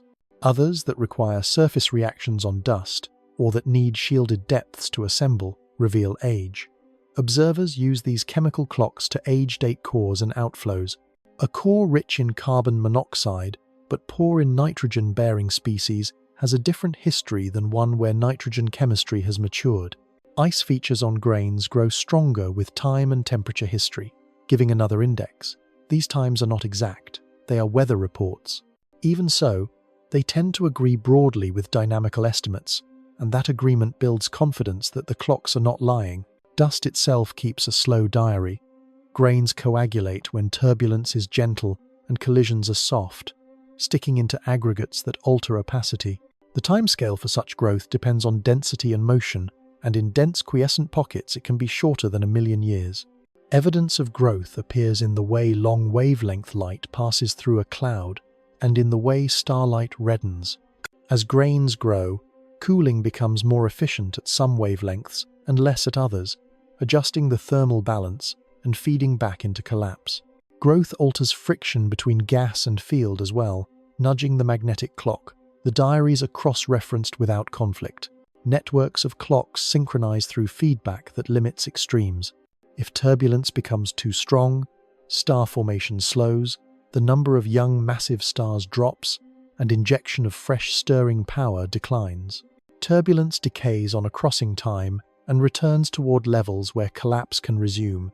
If collapse threatens to run away, newborn stars light the medium, inflate bubbles, and lengthen the local freefall time by trimming density.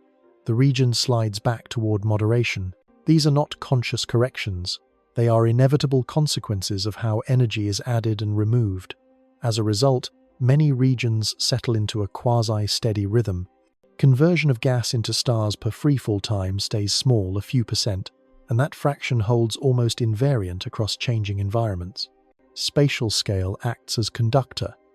A large cloud contains many subregions, each with its own age and its own weather. While any one pocket might flare into a brief surge of births, the average across the cloud smears that surge into a smooth curve. The same smoothing stretches from cloud to galaxy. When entire spiral arms are averaged, star formation looks almost continuous even though, on smaller scales, it is noisy and episodic. The mind finds this reassuring. Stability emerges from the summation of many pulses. No strict schedule is required, only weak coupling between clocks and the statistical grace of large numbers. Observations of age, spreads in clusters, often reveal a narrow window. Many young groups show most members within 1 or 2 million years of each other. This is far shorter than the entire lifetime of a typical cloud. The fact suggests that the decisive stage of star formation is brief, that conditions for collapse line up across a volume and then fade. External triggers can help, such as the slow approach of a shock or the pressure from a nearby expanding bubble. Internal evolution can also do it, as gravity in a hub crosses a threshold and pulls the neighborhood into a mini-epoch of accelerated birth. Whichever path operates, the clocks align long enough to leave a clear rhythm in the population. There are also very fast hands moving under the slow ones.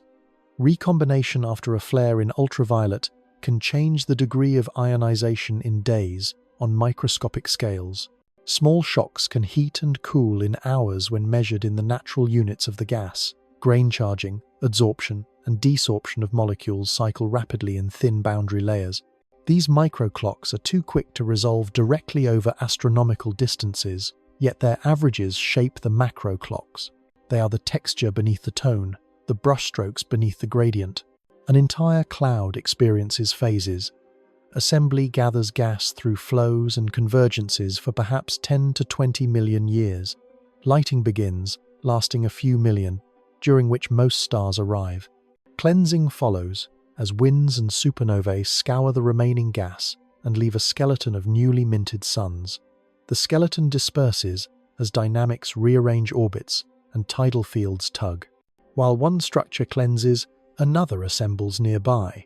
The galaxy keeps the dance floor full without a conductor because gravitational wells, differential rotation, and the recycling of gas guarantee fresh partners. The phases overlap in space, so that to an eye tuned to calm the scene seems timeless, even as each part carries its own hour. The most relaxing insight is that such clocks do not require precision to harmonize, they only require bounds. Cooling must be shorter than collapse in dense places. Crossing must be shorter than a cloud lifetime, so that turbulence can respond. Recombination must be shorter than ultraviolet variation, so that ionized skins can breathe.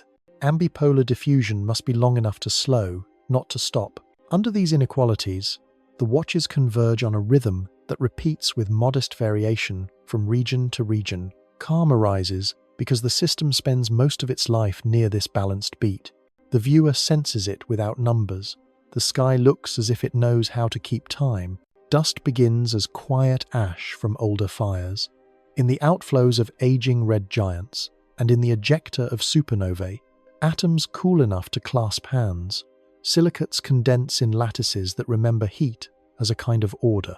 Carbon finds itself in sheets and rings, graphite and amorphous cousins that carry the flavor of starlight in their bonds. Tiny carbides and metallic grains freeze into perfection while they drift into darkness. Each speck is a seed as small as a bacterium or smaller, a traveler measured in tens of nanometers to a few microns. The tally against gas is modest, a percent by mass on average, yet the influence far exceeds the weight. Dust edits light, nurtures molecules, and stores the memory of older suns. The sky writes those edits in signatures. In the ultraviolet, there is a gentle bump near a familiar wavelength that tells of carbon structures vibrating together. In the infrared, there are wide bands near 10 and 18 microns that betray silicate stretching and bending, like bells rung softly in a cathedral of vacuum. On ice-coated grains deeper inside clouds, water leaves a line near 3 microns.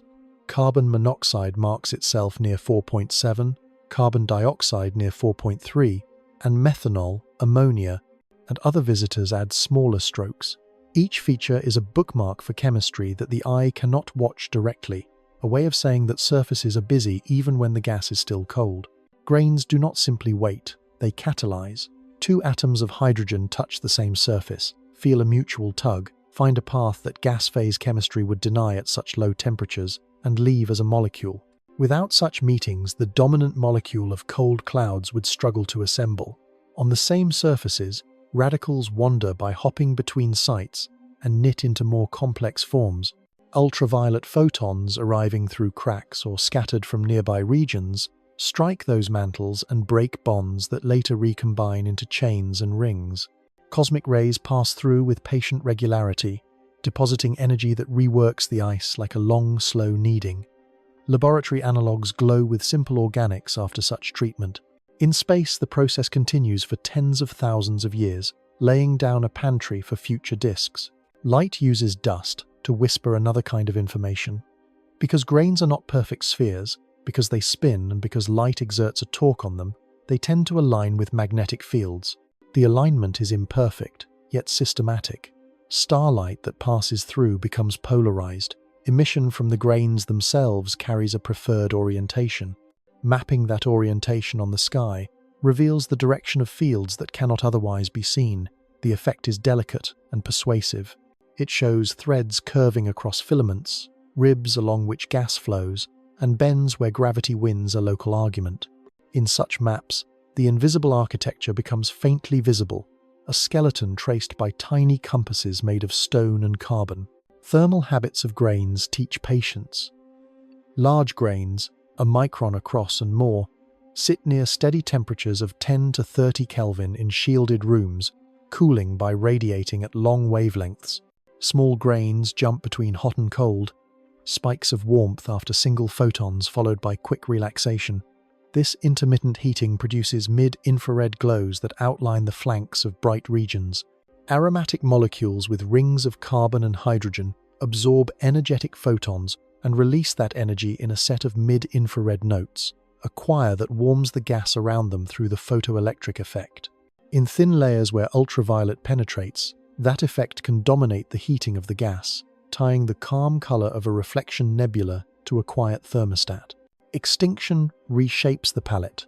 Blue light scatters more easily, so distant stars appear redder through dusty curtains, and the curves that describe this reddening change with grain size and composition. Measurements of those curves reveal that grains in dense regions become larger and fluffier with time, their surfaces wearing ices and their bodies colliding gently to fuse into aggregates. As porosity increases, opacity changes, radiative trapping grows, cooling pathways shift, and the balance that decides whether a clump will fragment or hold together moves subtly. Tiny changes in grain physics cascade into visible changes in the architecture. Shocks do their own carpentry. A fast front can sputter ices and chip at cores, returning molecules to the gas and altering grain size distributions. Collisions between grains at the edges of shocks shatter some and fuse others. Metals trapped in silicate lattices can be freed, enriching the gas for later chemistry. After the shock passes, mantles reform. The cycle of abrasion and growth writes a history in the distribution of sizes and in the relative intensities of spectral features. Where the 10-micron silicate dip looks rounded and deep, growth has been gentle and uninterrupted. Where it is flattened or asymmetric, a more lively past is implied. Charge is a quiet actor. Grains capture electrons and ions, change sign, and feel electric potentials that alter their drifts through gas and magnetic fields. In dense regions, negative charges dominate as electrons stick with ease. In bright skins, photoelectric ejection makes positive grains common. The charge state modifies coagulation, sticking, and coupling to the field, all of which influence the making of larger aggregates. The calculations resemble weather reports at the scale of smoke. The consequences appear at the scale of solar systems.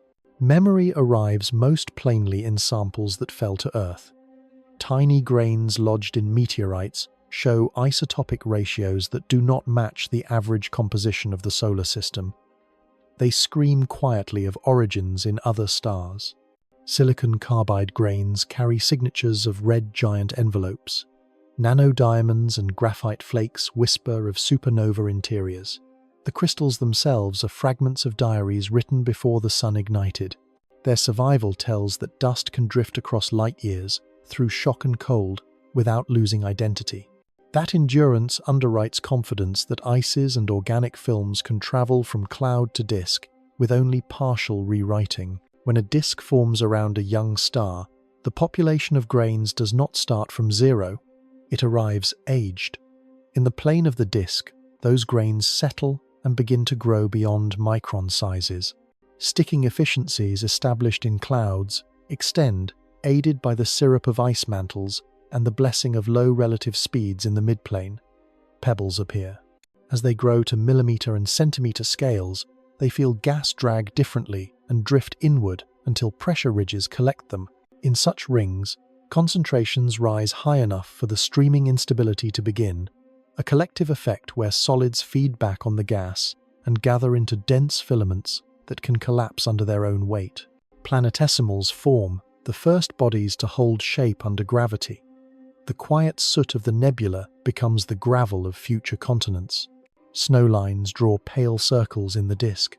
Where the temperature drops low enough for water to freeze, solids suddenly become more plentiful and growth accelerates. Further out, lines for carbon monoxide, carbon dioxide, and ammonia mark other transitions.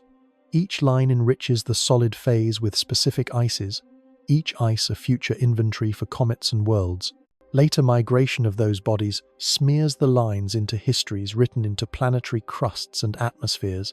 The flavor of oceans and the carbon budget of air carry echoes of where the original grains spent their apprenticeship. Not all dust remains honest to its first composition. In strong radiation fields, aromatic molecules can lose hydrogen and become more graphitic, altering the mid-infrared chorus. In shielded depths, aliphatic structures can grow and mix. In some disks, crystalline silicates appear, evidence of heating and annealing near the star, followed by transport outward. That mix of amorphous and crystalline minerals shows up in the spectral shapes of the 10-micron feature and its cousins. The pattern is an atlas of thermal journeys. It proves that dust is not simply a bystander but a pilgrim that moves and changes with its surroundings. Grains also carry momentum between gas parcels.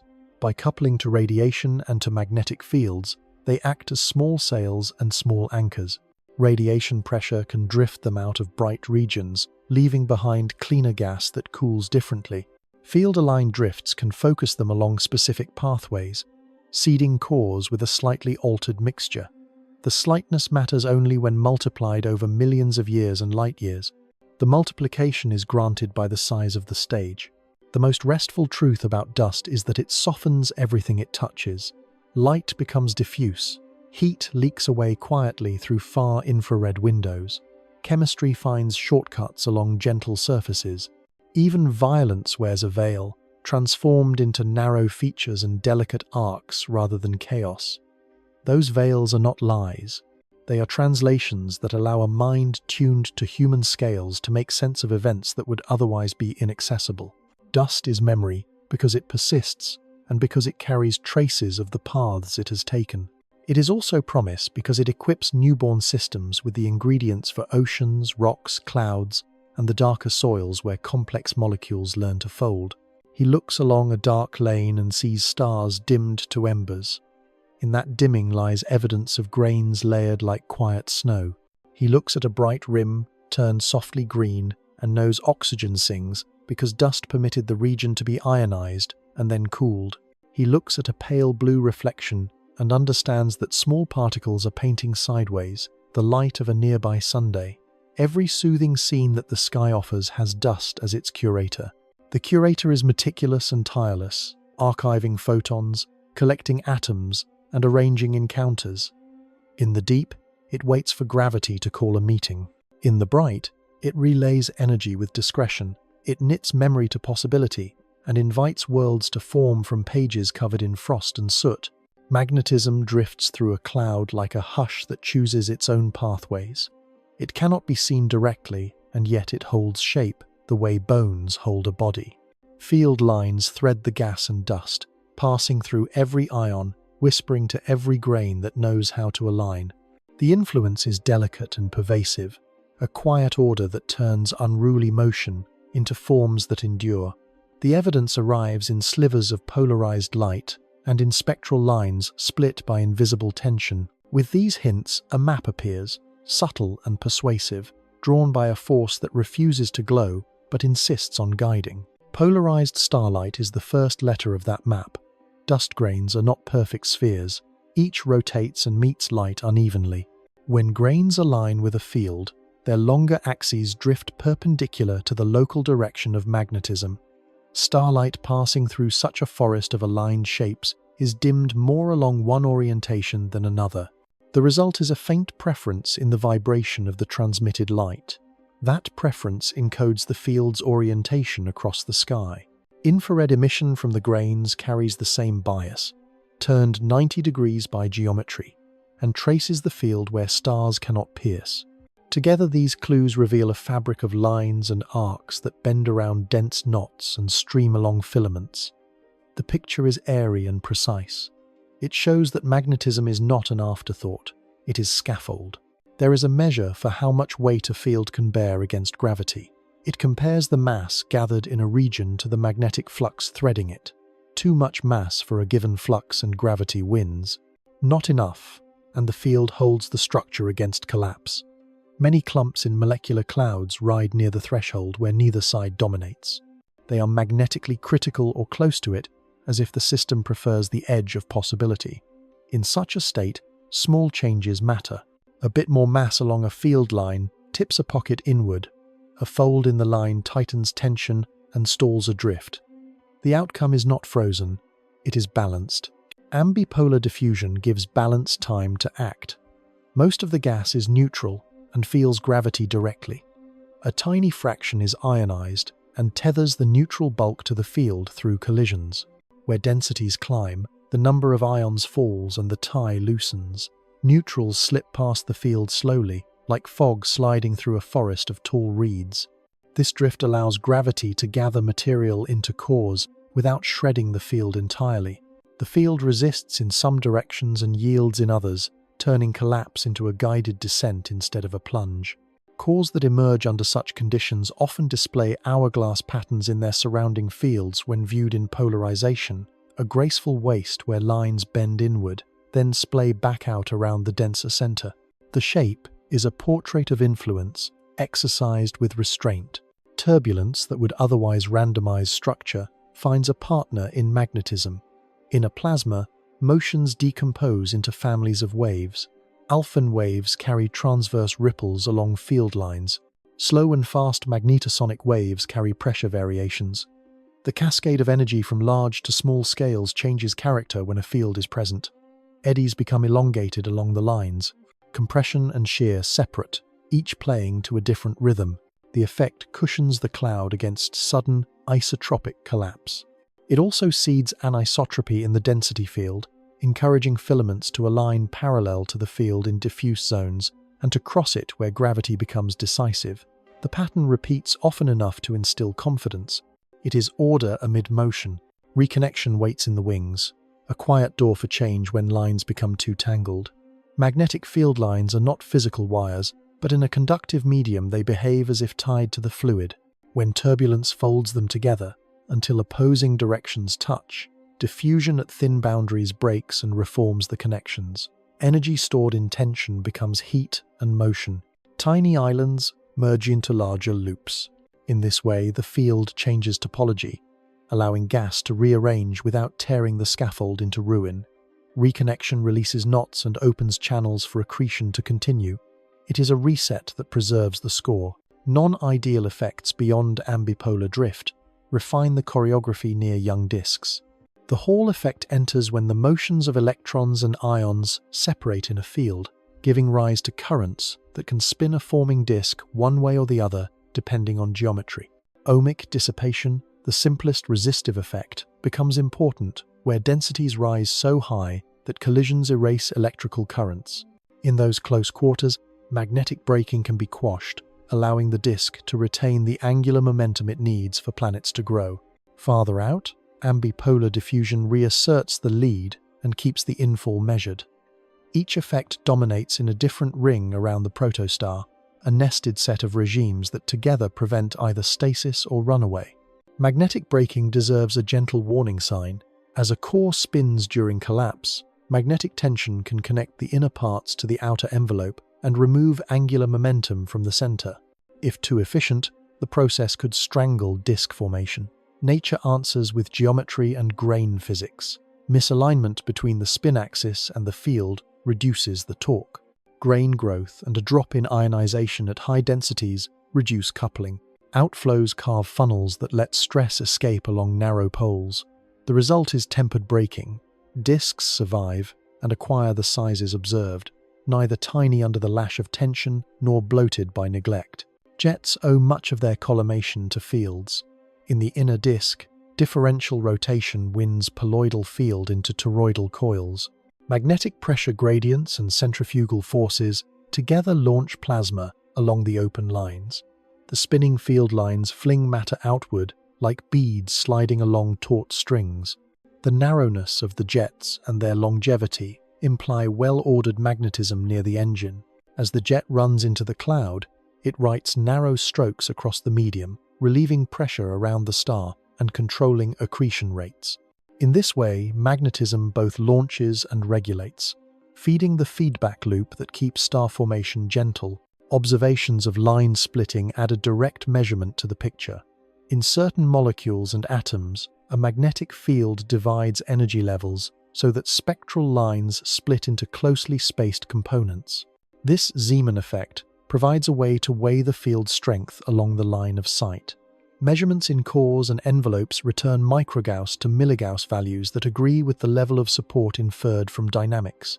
The numbers are small in ordinary units and immense in context, enough to guide motion across light years. Combined with polarization maps, these measurements anchor theory to the quiet reality of the sky. Field morphology changes with density in a way that teaches. In diffuse gas, lines often run parallel to the long axes of filaments, suggesting that flows formed those structures along the field. In denser filaments that actively form stars, lines tend to cross the spine, bending into the hubs where gravity dominates. The transition marks where the field's role shifts from director to advisor. It stops dictating and starts moderating. That moderation is the heart of the lull. It does not remove the possibility of collapse. It prevents collapse from becoming chaos. Chemistry also listens to magnetism. Ionization fractions set by cosmic rays and ultraviolet photons determine how tightly gas couples to the field. Those fractions vary across a cloud, and the field responds by becoming more or less persuasive. In bright skins where ionization is high, waves travel easily and transmit stress. In shielded depths, ions grow scarce, ambipolar drift loosens the fabric, and chemistry on grains proceeds with fewer interruptions. The cloud is not uniform in its obedience, it is locally tuned. Galactic context supplies the strings on which the cloud plays. The large-scale field of a spiral galaxy threads arms and interarm regions with ordered directions that drift with the rotation. Clouds inherit this pattern. When they assemble, their internal magnetism is a subset of the grander shape. Superbubbles and old remnants bend the lines, adding arcs and loops. The memory of these events persists long after the driving stars fade, imprinted in the orientation of filaments and the easy paths that gas prefers. Magnetism therefore works both as history and as possibility, a record and a route. The gentlest paradox of all is that a force with no color and no direct glow is essential to the beauty of scenes famous for their color and glow. Without magnetism, turbulence would tear structures more quickly, and collapse would sometimes proceed too far before checks could intervene. With it, filaments hold, pillars last long enough to raise children in their shadows, and shells fragment into pleasing strings rather than formless lumps. The calm that observers indulge is edited by lines of force that cannot be photographed head-on, only traced by their effects on dust and on the spacing of lines in spectra. The edit is quiet and wise. A person standing at an eyepiece or lingering over an image sees pastel arcs and dark lanes. Hidden within those curves lie field lines that guide molecules toward rest and toward birth. The small grains that align act as countless compass needles lifted by invisible hands. The ions that feel the field carry messages through the gas at the speed of waves that never break into foam. Gravity leans. Magnetism tempers the lean. Turbulence shouts. Magnetism lowers the voice. Light tries to force the issue. Magnetism opens doors where the pressure can ease. Every tranquil ridge and patient pillar contains this duet. The final feeling is one of relief. A nebula need not choose between collapse and dispersal.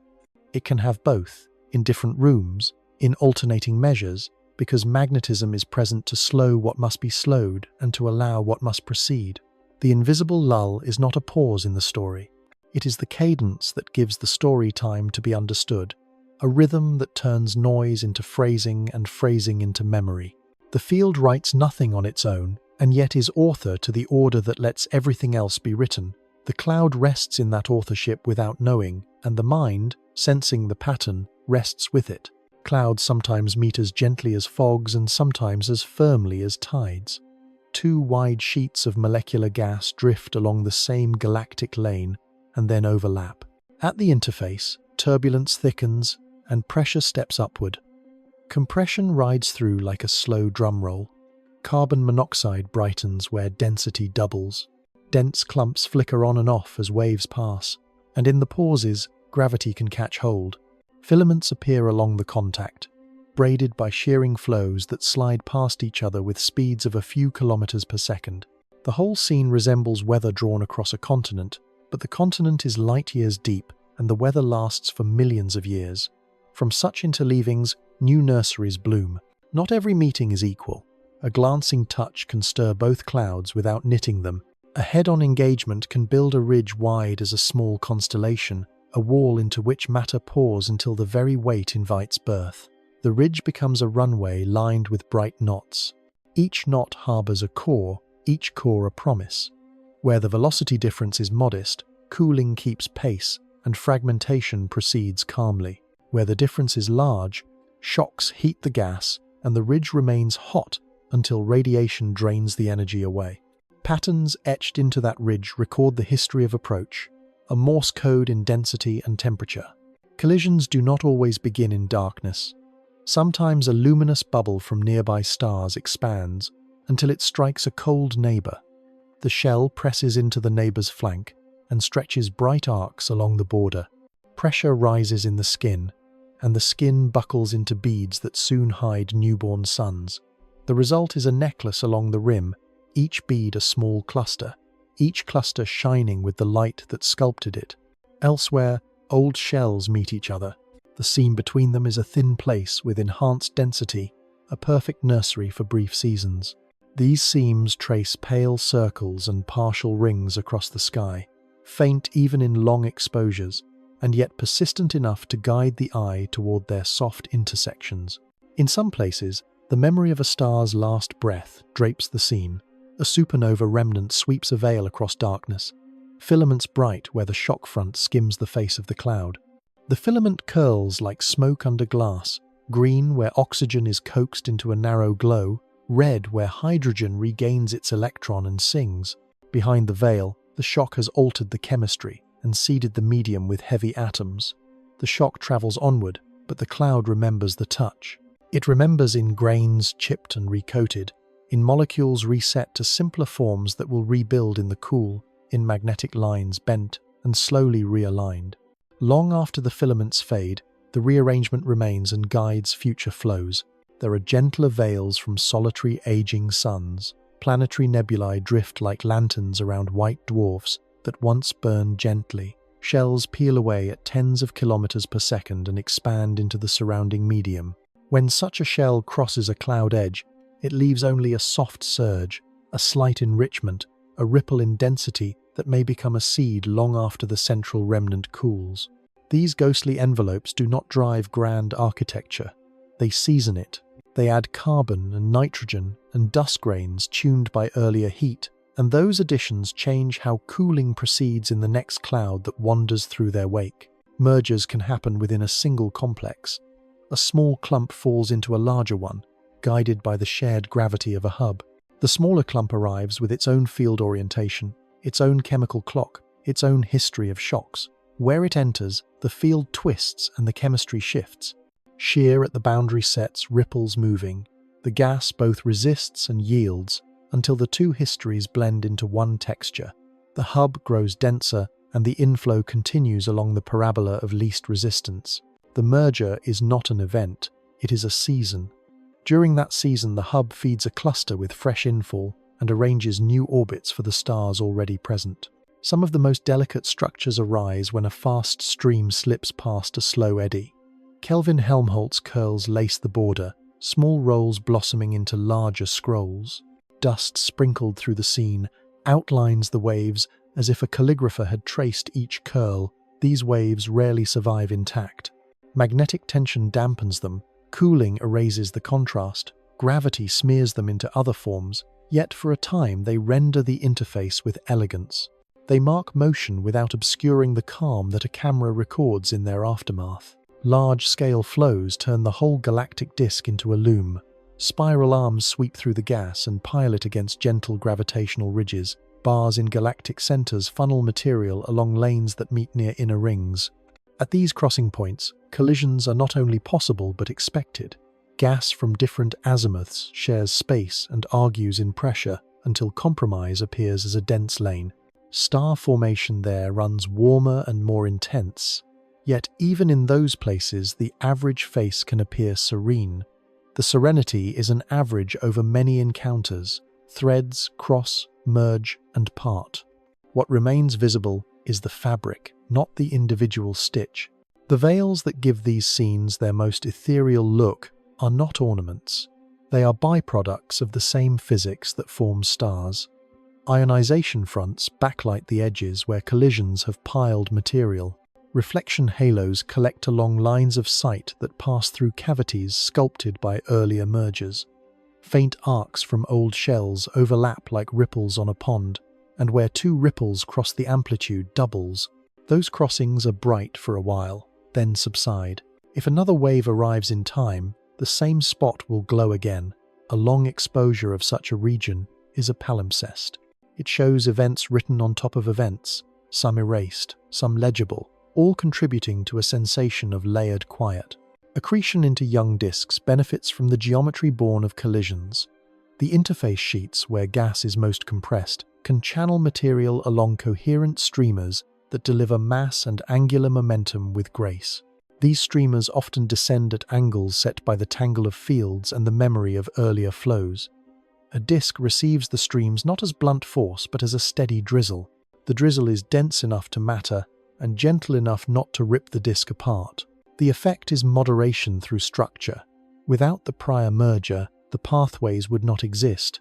There are moments when collisions clear rather than build. A wind-blown wall can rush into a small clump and strip it, leaving a crescent of dense gas wrapped around a hollow.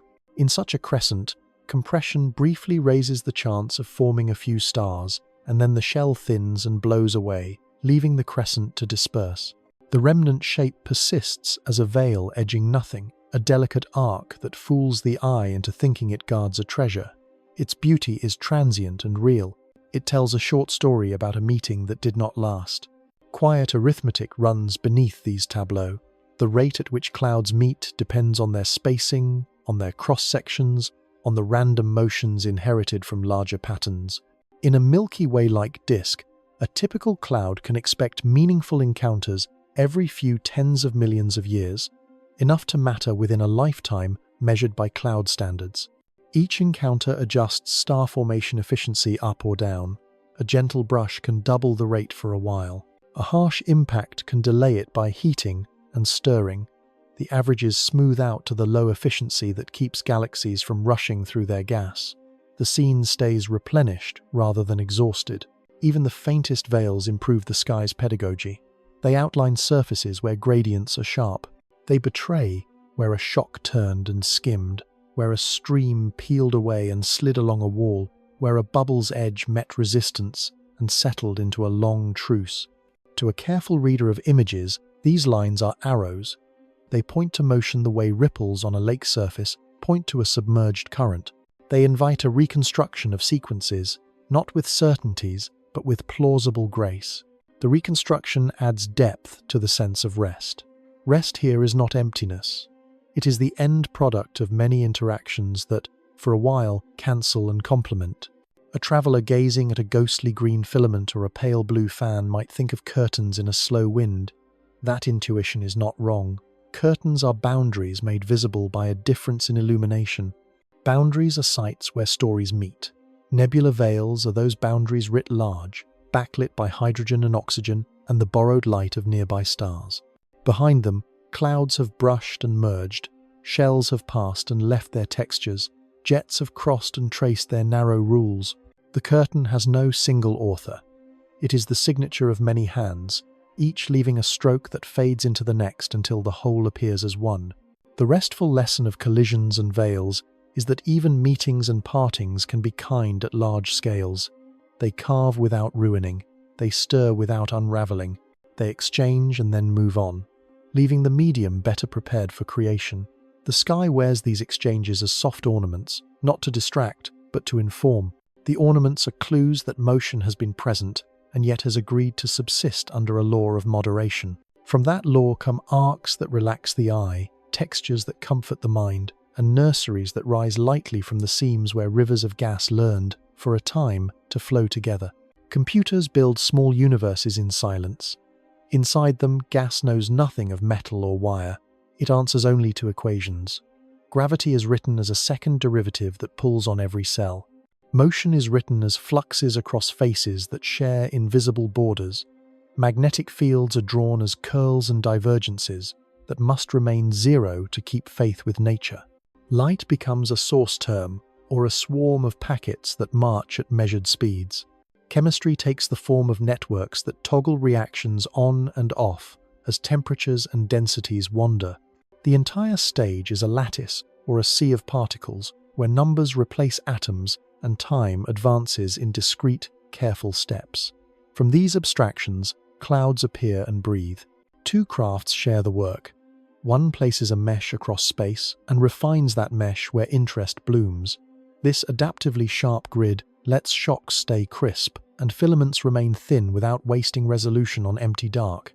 The other releases particles that carry mass and energy and interact through smoothed kernels.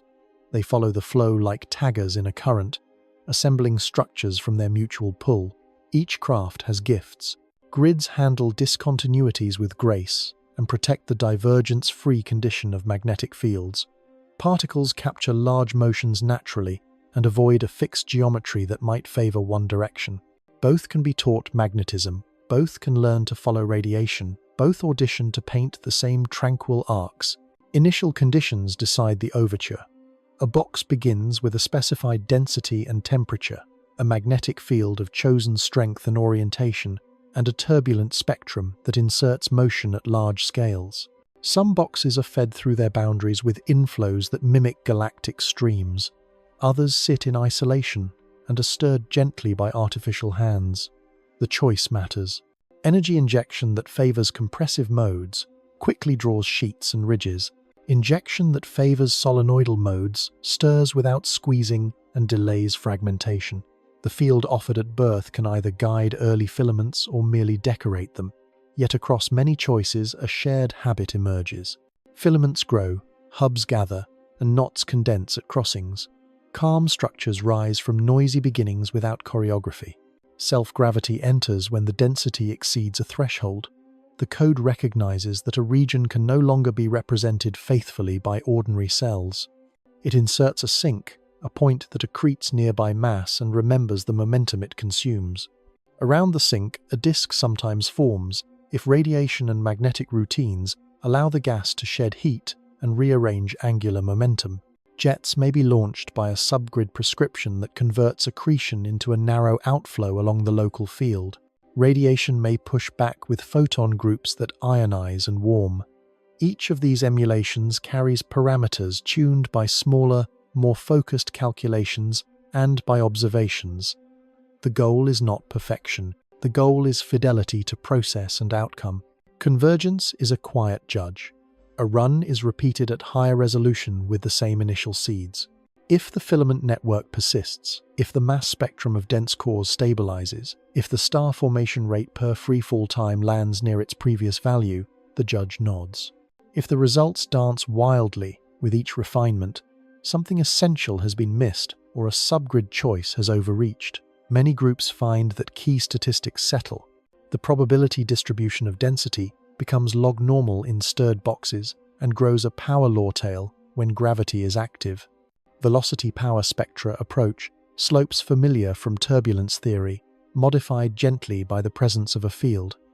Core mass functions echo the stellar distribution when sinks accrete with moderate efficiency. The stillness of these curves amid the churning of individual details is the prize. Feedback closes the loop inside the numbers the way it does in the sky. Jets reduce accretion onto their sources and inject momentum that keeps the larger cloud from falling too quickly. Radiation inflates bubbles and opens channels that vent pressure. Winds and supernovae arrive on clocks tied to the masses of the sinks and drill cavities that merge into a porous network. With all channels present, the global rate at which gas turns into stars drops to a few percent per freefall time. Without them, the box exhausts itself with haste. The moderation felt by eyes that linger on images is reproduced in code when the actors share the stage. It is lost when any one voice is silenced. Magnetism improves the likeness. Runs without fields create filaments that break too easily and disks that sometimes bloat. With fields included, filaments endure, pillars hold their shape, and outflows remain narrow and long-lived. Magnetic braking trims excess spin, while ambipolar diffusion admits collapse in the dense zones.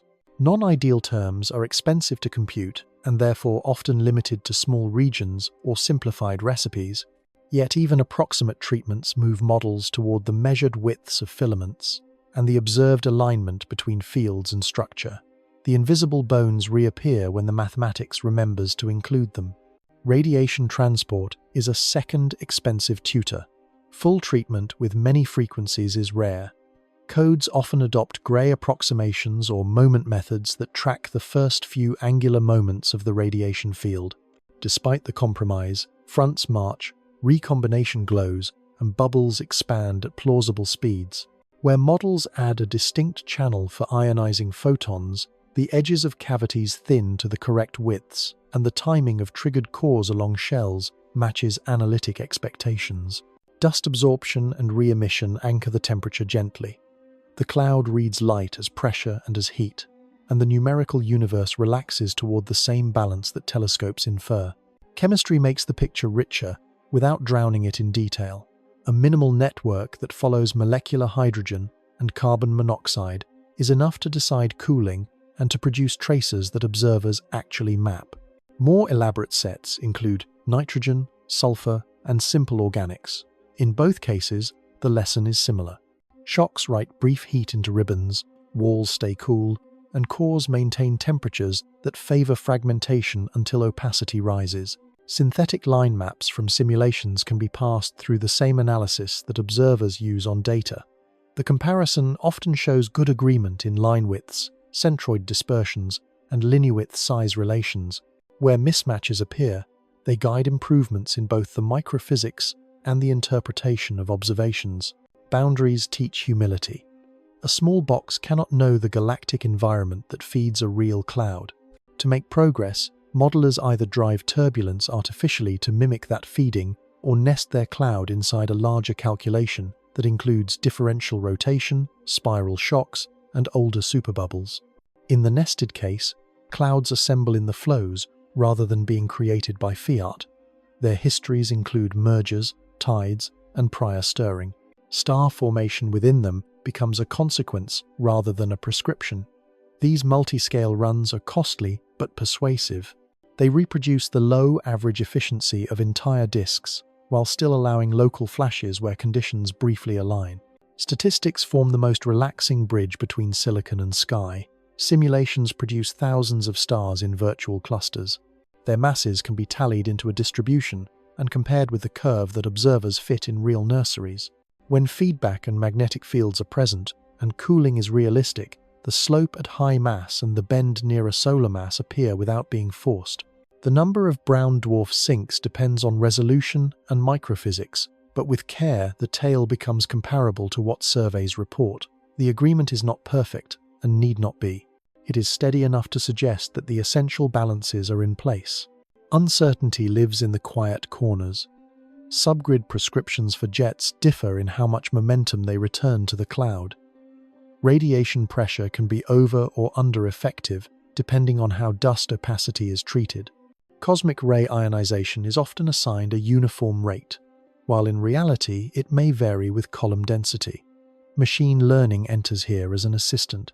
Emulators trained on high-resolution local runs can replace crude formulas in large boxes, delivering realistic feedback at a fraction of the cost.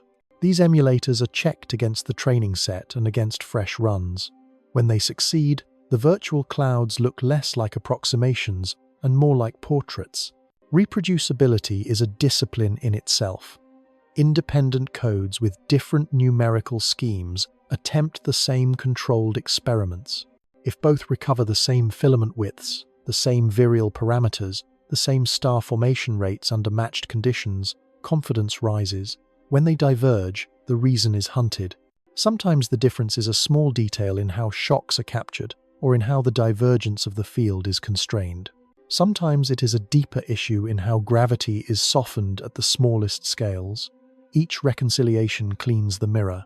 The view through it becomes less a painting and more a window. The most calming outcome of all these efforts is not a single spectacular image. It is the emergence of simple, stable relationships from the churn. the linear-width-size relation with its quiet slope, the log-normal body of the density distribution with its gravity-grown tail, the star formation rate held to a narrow corridor by feedback, the mass function that repeats with mild variations. Simulations can be encouraged to misbehave by stripping out physics or by changing the driving, but when the menu is complete, the same chorus returns. It is the numerical echo of balance seen in the sky. A person who never touches a code can still feel the comfort, knowing that tranquil forms do not depend on luck, that they arise from equations that can be tested and solved, lends peace to the act of looking. A filament is not only pretty, it is a reproducible outcome of a cascade. A shell is not only decorative, it is the expected result of pressure meeting gravity with patience. A necklace of stars along an arc is not only poetic, it is the signature of an instability that loves to sing at a particular wavelength. The artificial universes confirm that serenity is the average of many negotiations. They confirm that the cosmos knows how to repeat its softest melodies. Telescopes listen to quiet the way shells listen to the sea. Each instrument chooses a register, then holds still long enough for faint rhythms to separate from noise. On high plateaus where the air forgets to carry water, dishes sit in rings and lines, trading signals across baselines measured in kilometers. Interferometry turns many small ears into one large ear, precise enough to weigh motion in the coldest lanes of a cloud. At those wavelengths, carbon monoxide and its cousins confess their speeds and temperatures. Filaments appear not only as brightness but as patterns of velocity, slow blue on one side, slow red on the other, a sign that gas is sliding along a spine toward a hub. The tranquil geometry in images becomes a measured flow in data cubes. Arrays at millimeter and submillimeter wavelengths resolve grains from gas. Continuum maps sketch the dust, smooth and patient. Line maps draw the chemistry, structured and mobile.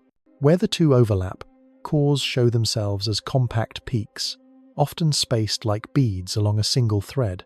Polarization modes watch how dust aligns and trace magnetic fields across those threads. The orientation can change from parallel in diffuse stretches to perpendicular in denser nodes, a supple signature that validates the idea of fields guiding assembly before gravity takes charge. At the same time, molecular lines, sensitive to density and temperature, reveal that some knots are ready to fall, while others wait. The picture is serene because the instruments can separate stages without tearing the scene apart. Eyes above the atmosphere extend the palette. Spectrometers in the near and mid-infrared pick apart light that dust both absorbs and gives back. Ices reveal themselves through narrow dips, while complex organics sing in broader bands that stitch across the mid-infrared. Imaging at these wavelengths finds cavities lit from within by young stars and outlines the warm shoulders of pillars. Spectroscopy within the same frames converts color into temperature and composition. The calm gradients carry explicit numbers now, their softness a map with a scale bar. The shapes that once suggested warmth become profiles that prove it. Optical telescopes add the precision of integral field units, instruments that take a spectrum at each point in a field. The result is a cube of information in which every pixel knows its lines and every line knows its motion. H-alpha reveals where recombination keeps pace with light. Oxygen and sulfur track zones, where shocks and cooling barter energy. Velocity maps painted in gentle hues expose expansion in shells and inflow along filaments. Where lines are narrow, turbulence has quieted. Where they broaden, eddies still draw breath. The whole looks like weather on a planet that is all sky, clouds upon clouds, each region holding its own forecast. Single dishes at radio wavelengths listen for the whisper of hydrogen in its spin-flip line, a clock so slow that only vast reservoirs can keep it ticking audibly. Those surveys trace the raw supply, the neutral seas out of which molecular islands form. Paired with millimeter maps, they reveal where conversion from atomic to molecular gas is efficient and where it stalls. Magnetic structure on large scales shows itself indirectly through Faraday rotation, the turning of polarization as waves pass through magnetized plasma. The rotation patterns draw arcs that echo the galaxy's spine, a a calm architecture within which clouds find their lanes. X-ray observatories give the hot counterpoint. Superbubbles filled with tenuous plasma glow in soft X-rays, their edges corrugated where they meet denser gas. Embedded young stars flare in harder X-rays, marking restless magnetic surfaces on newborn suns. These sharp notes do not break the mood. They explain how energy finds and uses the pores in a cloud, how pressure escapes through labyrinths rather than shattering walls. Combined with infrared and radio maps, the X-ray view confirms that gentle leakage is common and healthy. Time is a dimension. Instruments can now survey with discipline. Proper motion measurements from precision astrometry track the drift of young clusters. Members peel away along preferred vectors, clues to how the cradle dissolved. Jet knots move visibly over years, their bow shocks stepping forward like beads on a string. Maser spots in water and methanol mark tiny regions where density and velocity favor microwave amplification. Their footprints shift in months, letting observers gauge the three-dimensional flow near forming stars with startling accuracy. The long quiet of images turns into a slow cinema. Polarimetry matures into a craft of its own. From airborne telescopes that fly above much of the water vapor to large ground-based dishes with dedicated cameras, wide areas of dust emission are measured for their polarization angles and fractions. The resulting maps show the continuity of fields from diffuse outskirts into dense interiors. They also reveal turbulence by the way angles wander. Where the scatter is small, the field is strong or the stirring weak. Where the scatter is large, the field relaxes or the stirring speaks louder. Quantitative tools translate these patterns into ratios of magnetic to kinetic energy. Serenity acquires balance sheets. Next-generation facilities sharpen all of this. New arrays at centimeter and millimeter wavelengths extend baselines and bandwidths, turning faint filaments into crisp strands and separating line forests into tidy rows. Sensitivity improvements switch on populations of tiny cores that earlier surveys missed. Planned radio telescopes with collecting areas spread across continents will track the cold hydrogen of distant galaxies and weigh their star-forming reservoirs across cosmic time, anchoring local habits within a grand history. At optical and infrared wavelengths, enormous mirrors are prepared to resolve disks around young stars into belts and gaps that betray growing planets. Spectrographs mated to those mirrors will read the kinematics of gas in the inner few astronomical units, places where worlds learn their orbits. Spacecraft now in flight continue to feed an appetite for colder truth. In the mid-infrared, imaging and spectroscopy track organic signatures and ice mixtures deep in clouds. Early results have found richer ices than many expected, with reservoirs of water and carbon-bearing molecules that foreshadow complex chemistry in disks. At longer wavelengths, submillimeter instruments reveal fresh details of grain growth and temperature structure. Each detection is a calm point on a curve that, when assembled, traces an entire pathway from diffuse atomic gas to planet-forming solids. Data volume grows until it requires new listeners. Machine learning models trained on synthetic observations can classify filaments, shells, and cores across entire surveys in minutes. They assign probabilities rather than proclamations, reflecting the measured uncertainties. Anomalies flagged by these models become invitations for deeper looks. Novelty often hides where tranquil assumptions break, and the algorithms help find those corners without bias toward famous fields. Citizen scientists join this work, drawing bubbles and filaments by the thousand in public datasets. Their patterns for human-noticed structure feed back into automated tools, a quiet circle of attention. Calibration is the slow work that makes all this believable. Antennas are pointed, spectral responses measured, polarization angles checked against standard candles in the sky.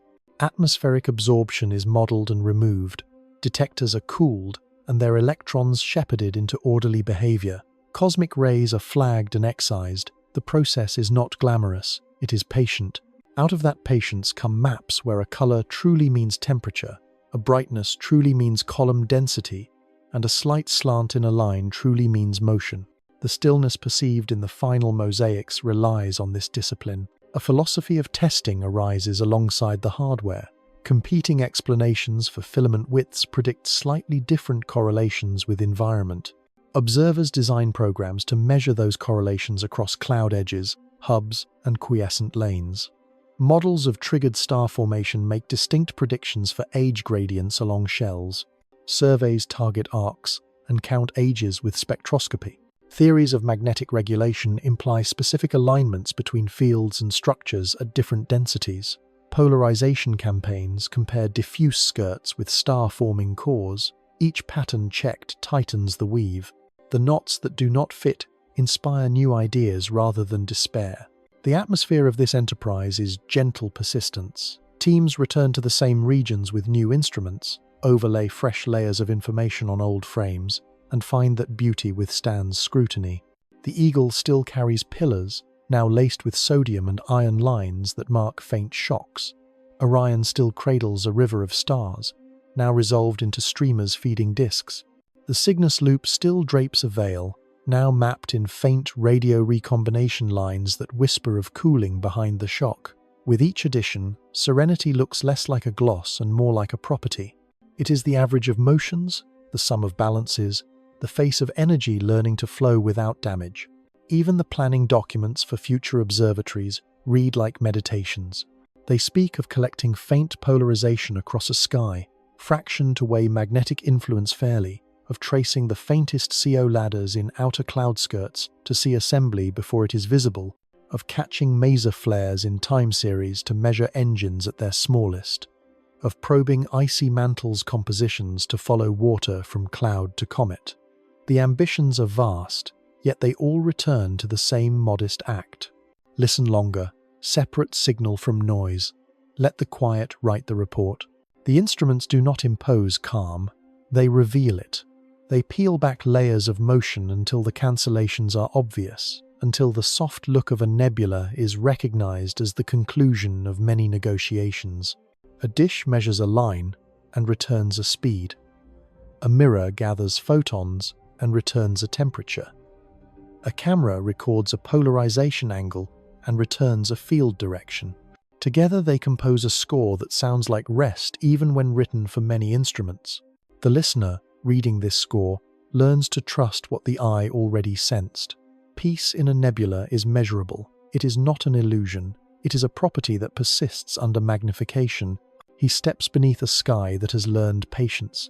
The constellations hold their antique poses, but along the dark lanes the real language gathers. It speaks softly through gradients, through curls of dust and edits of light, through shells that move as slowly as lullabies. He feels the scale of it press against his thoughts and finds that the pressure is kind. Peace rises not from emptiness, but from a balance so exact that it appears effortless. The mind carries a human tempo, full of starts and urgency. The nebula answers with a tempo that widens the chest and slows the pulse.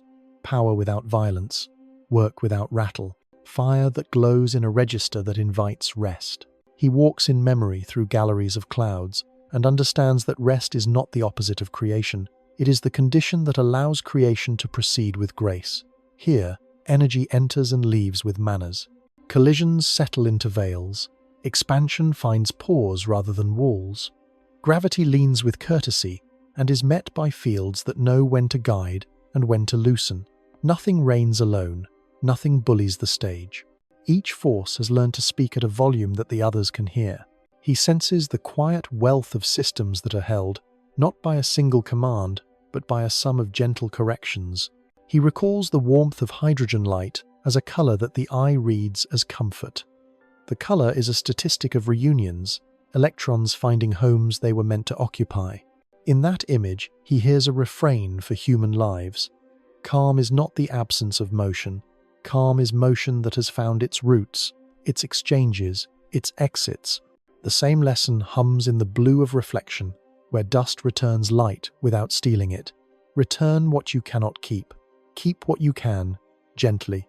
The nebula takes nothing personally. It gives and receives, and the exchange leaves patterns that a patient witness can decode. He lingers on the way. Filaments draw the shortest distance between purpose and rest. They are not rigid roads. They are soft rivers that taper where need diminishes. He imagines a thought becoming a filament, finding its hub, delivering what it has gathered, and then thinning back into background. No drama is required. The world trains minds to think that intensity is proof of meaning. The sky offers a correction. Meaning can be the quiet endurance of a form that allows many lives to pass along it. Meaning can be a thread that never demands credit, only persistent service. He thinks of the distribution of star masses as a poem that the cosmos recites with a smile.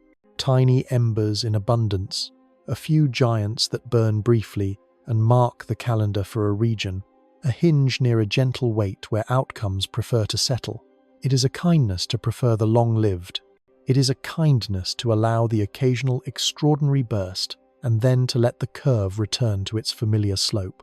He suspects the universe has found a way to be generous with endurance while not denying spectacle, and that this is the taste of wisdom. He listens for turbulence and hears only a soft hiss under the music.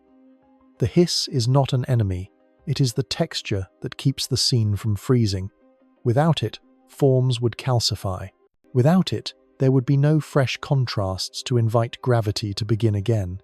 The hiss is the memory of distant events translated into local possibilities.